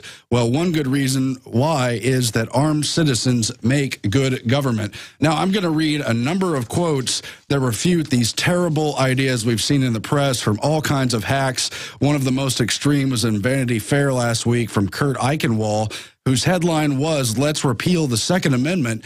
He wants to replace it with this clause: the people retain the right to keep and bear arms subject to reasonable restrictions deemed necessary by the Congress and the President to secure the lives and well-being of others. Now, this sounds similar enough to the right to keep and bear arms, and yet it completely is not. Notice again the language of this proposed hack writer from Vanity Fair. The people retain the right to keep and bear arms. Sounds good so far, but subject to reasonable restrictions deemed necessary by the Congress and the President to secure the lives and well-being of others. Reasonable restrictions means that the idea is you have no right at all. But the fact is, even if you did outright repeal the Second Amendment and replace it with legalese, lawyer language, you still can't legally suspend the Second Amendment because it's a God-given right. They talked as far back as Dante's Inferno that even, if you don't agree that there is a God or who is God or what God would want, in absence, you should still throw to the higher powers rather than let man dictate what your rights are. And that's really what America is all about. Here's this caption right here: rights are not gifts from government. And now I'm going to move on to a number of Founding Father quotes that point out this point. Now, the Founding Fathers never agreed on much of anything. There were different factions who fought vehemently over how centralized their government should be, how much power should remain with the states, all kinds of other clauses. To what degree should we let bankers have power? What should the currency be? But I have yet to find any Founding Father. I'd love to get emails on it. Any Founding Father at all, no matter how reprehensible they are individually, who is against the right to keep and bear arms. They all seem to have backed it. Now, here is Supreme Court Justice Joe Joseph Story, who upheld very early on the right to keep and bear arms. Quote, "The right of citizens to keep and bear arms has been justly considered as the palladium of the liberties of the Republic, since it offers a strong moral check against the usurpation and arbitrary power of the rulers, and will generally, even if they are successful in the first instance, enable the people to resist and triumph over them. It's to restrict the arbitrary power of the rulers. Never forget that." George Washington said firearms stand next in importance to the Constitution itself.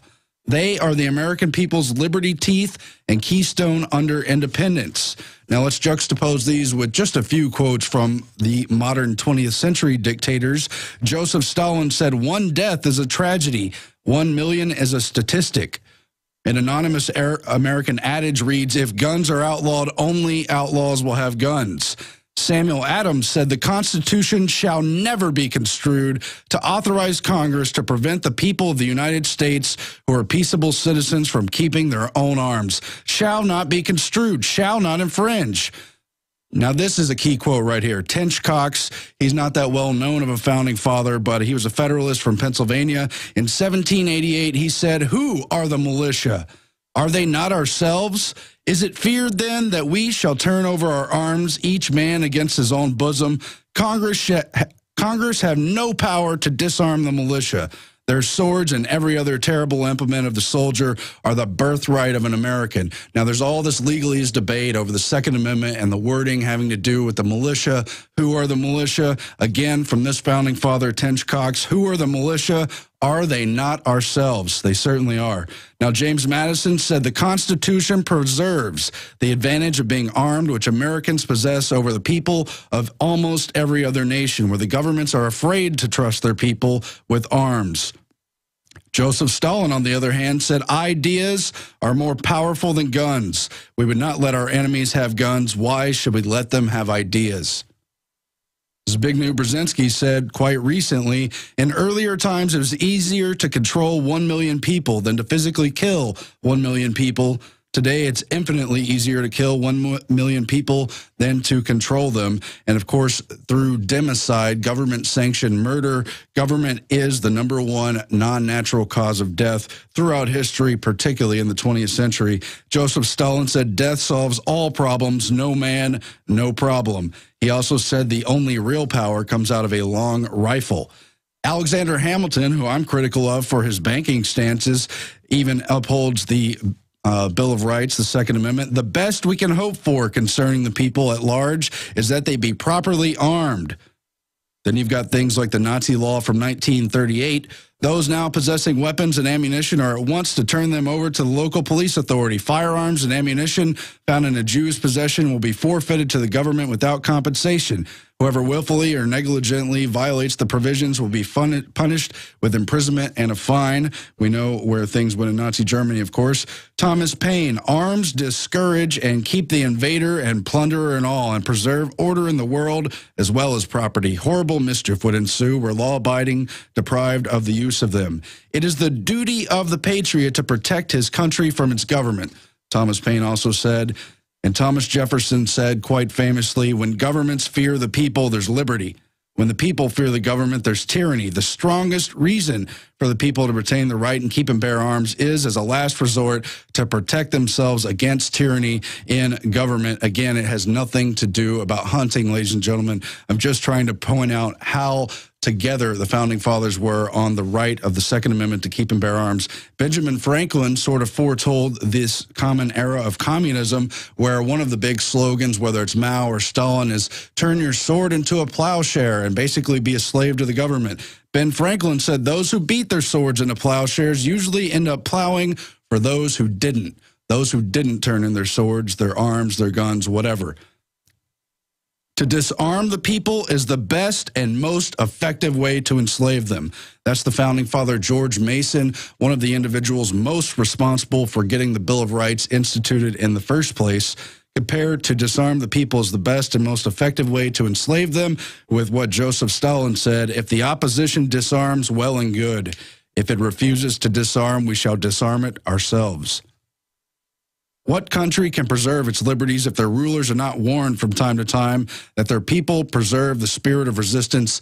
Let them take arms. Thomas Jefferson. A free people ought not to be armed and disciplined.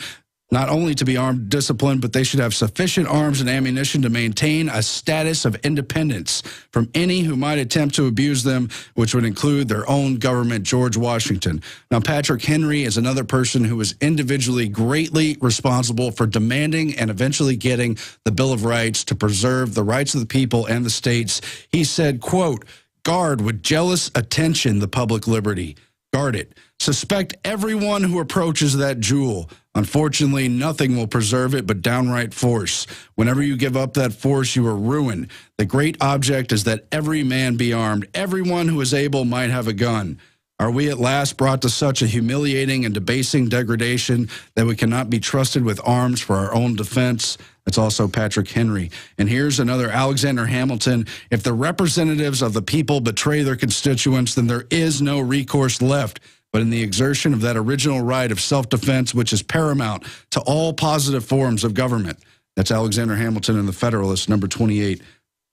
"The supreme power in America cannot enforce unjust laws by the sword because the whole body of the people are armed and constitute a force superior to any bands of regular troops that can be or on any pretense raised in America." That's Noah Webster in 1787. And the whole point is they want to disarm us because they want to institute unconstitutional, arbitrary rule. They want dictatorships, whether it comes in an overt form that looks like Joseph Stalin or a friendly form where they continue to rotate presidents. Thomas Jefferson said a free people claim their right is derived from the laws of nature and not as a gift of their chief magistrate. 1774. "The balance of power is the scale of peace. The same balance would be preserved were all the world destitute of arms, for all would be alike. But since some will not, others dare not lay them aside. And while a single nation refuses to lay them down, it's proper that all should keep them up. Horrid mischief would ensue were one half of the world deprived of the use of them." Thomas Paine, 1775. Mao Zedong, 1938. Chairman Mao. "Political power grows out of the barrel of a gun." He said the people must understand this for the revolution, the great revolution of China to take place. To preserve liberty, it is essential that the whole body of the people always possess arms and be taught alike, especially when young, how to use them. Richard Henry Lee, 1778. "The right of citizens to bear arms is just one more guarantee against arbitrary government. One more safeguard against the tyranny which now appears remote in America, but which historically has proved to be always possible." That's from 1960, Hubert Humphrey. A little bit unexpected, but nonetheless right on the money. Adolf Hitler, of course, said, or is quoted to have said in 1942, "The most foolish mistake we could possibly make would be to allow the subject races to possess arms. History shows that all conquerors who have allowed their subject races to carry arms have prepared their own downfall by doing so. Why would a dictator not want an armed population? So he can run roughshod over them, so he can try to rule them." Orrin Hatch, still in the Senate, or maybe possibly just retired. If gun laws in fact worked, the sponsors of this type of legislation should have no difficulty drawing upon long list of examples of crime rates reduced by such legislation. That they cannot do so after a century and a half of trying. That they must sweep under the rug the Southern attempts at gun control in the 1870 to 1910 period, the Northeastern attempts in the 1920 to 1939 period, the attempts at both federal and state levels through 1965 and 1976, establishes the repeated, complete, and inevitable failure of gun laws to control serious crimes. And again, the Columbine school shootings happened during the assault weapons ban under Clinton. All these school shootings have taken a rise ever since they signed the gun-free school zones, and ever since all these people have been on medications, SSRIs. William Burroughs in 1991, the author, said, "After a shooting spree, they always want to take the guns away from people who didn't do it. I sure as hell wouldn't want to live in a society where the only people allowed guns are the police and military." George Washington said the very atmosphere of firearms anywhere and everywhere restrains evil interference. They deserve a place of honor with all that's good. And the Second Amendment itself, of course, reads, "A well-regulated militia being necessary to the security of a free state, The right of the people to keep and bear arms shall not be infringed. Now, the choice is clear here, folks. It's freedom or tyranny. Disarmament is tyranny. It's a recipe for enslavement. If we want to uphold the rest of our freedoms, we have to stand by the Second Amendment. Even if you individually, personally don't like guns, aren't comfortable around them, you should get guns and train them and learn how to use them safely so that bad things don't happen. And so there's a buffer against intruders, against robbers, and against government itself, which is very quickly becoming more tyrannical by the day. Of course, this has nothing to do with just Obama. This has been going on through Bush. It's been going on ever since 9/11 through the Patriot Act. It's been going on through Clinton, who put in the assault weapons ban. It's been going on through government, through Reagan, who was going to scale down government, even though government grew 2 or 3-fold times under his watch. It's been going on under Carter and under Ford and under Nixon. And for a long time, if nothing else, since the assassination of JFK, it's really been going on since the time that Harry Truman succeeded FDR after he took broad executive power and claimed that the buck stopped with him, the president, even though a shadow government was emerging under the 1947 National Security Act. And we've been in dire straits ever since. Do not give up your arms, people. Government democide and disarmament are the greatest threats of violence. That is a study academically at the University of Hawaii. We've communicated with R.J. Rummel, and we're looking to get an interview with him in the future. He's the one who's compiled statistics on more than 262 million deaths at the hands of government just in the 20th century alone. Mike Adams has wrote about it. Our writers at InfoWars have wrote about it, and it's something we better pay close attention to. We'll be back after this with a few more thoughts, but just remember, folks, the Second Amendment, the right to bear arms, is a guarantee. It's a God-given right. It can't be given by men or taken away legitimately. InfoWars.com. Tune in to Piers Morgan tonight. Alex is going to take him on and explain what the Second Amendment's really all about. Stay tuned. Looking back on Ladies and gentlemen, the Second Amendment is in place to restrict tyranny. It's not about offensive action. It's not about enabling murders to kill more people. It's about the tendency of mankind individually and as groups to be corrupt. It's a tendency for mankind to want power, to want to hold on to power, and then to crave more power because something inherent in us is wicked. There's, of course, a lot of good as well. And the whole point that our founding fathers saw, many of them were corrupt individuals themselves, many of them were very good and brilliant people, was to balance that power, because anyone given too much power will become corrupt. There's that old adage, I forget the name of the guy off the top of my head, but power corrupts and absolute power corrupts absolutely. And absolutely, that's a theme throughout history. That's why the Obama administration wants to see the assault rifle ban renewed, but even that's not good enough for them. So they want thumbprinting and registration and closing the gun show loopholes. But that's not enough either. So they're going to take executive action and use new ATF policies and Joe Biden's gun panel to figure out what they can do outside of law, outside of Congress, not waiting on even that body to legislate against the Second Amendment. Again, you can't legislate against the Second Amendment. Even if all of Congress and the president were unanimously in favor of scrapping the whole ordeal and completely disarming, that's an illegitimate law. First of all, they took an oath to uphold the Constitution and fight off all enemies, foreign and domestic, to that Constitution, not to whoever's in charge, not to whoever has the reins of power during that season or that moment in time, but to the Constitution and Bill of Rights, upholding, enshrining our individual rights and trying to maintain a balance of power so that nobody gets too much. Now, the entire American Revolution was based on many things, of course, but it was sparked specifically by an attempt at disarmament at Lexington and Concord on April 19th, 1775. That's over a year before July 4th, by the way. And I think really that's probably why they chose April 19th as a favorite false flag date for Waco, for Oklahoma City, to kind of send the message that maybe patriots, armed patriots, are somehow the enemy in this country. But then there's that little wink of the eye, that underlying message that government has come to try to disarm you on April 19th, as it seemingly always does. Now, here's a letter dated April 18th from Thomas Gage of the British military to Lieutenant Colonel Smith, 10th Regiment on foot.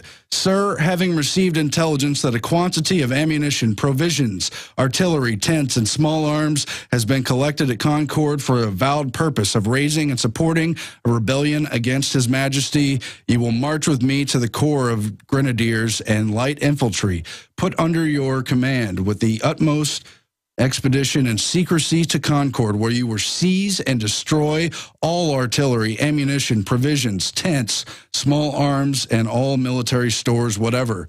But you will take care that the soldiers do not plunder the inhabitants or hurt private property.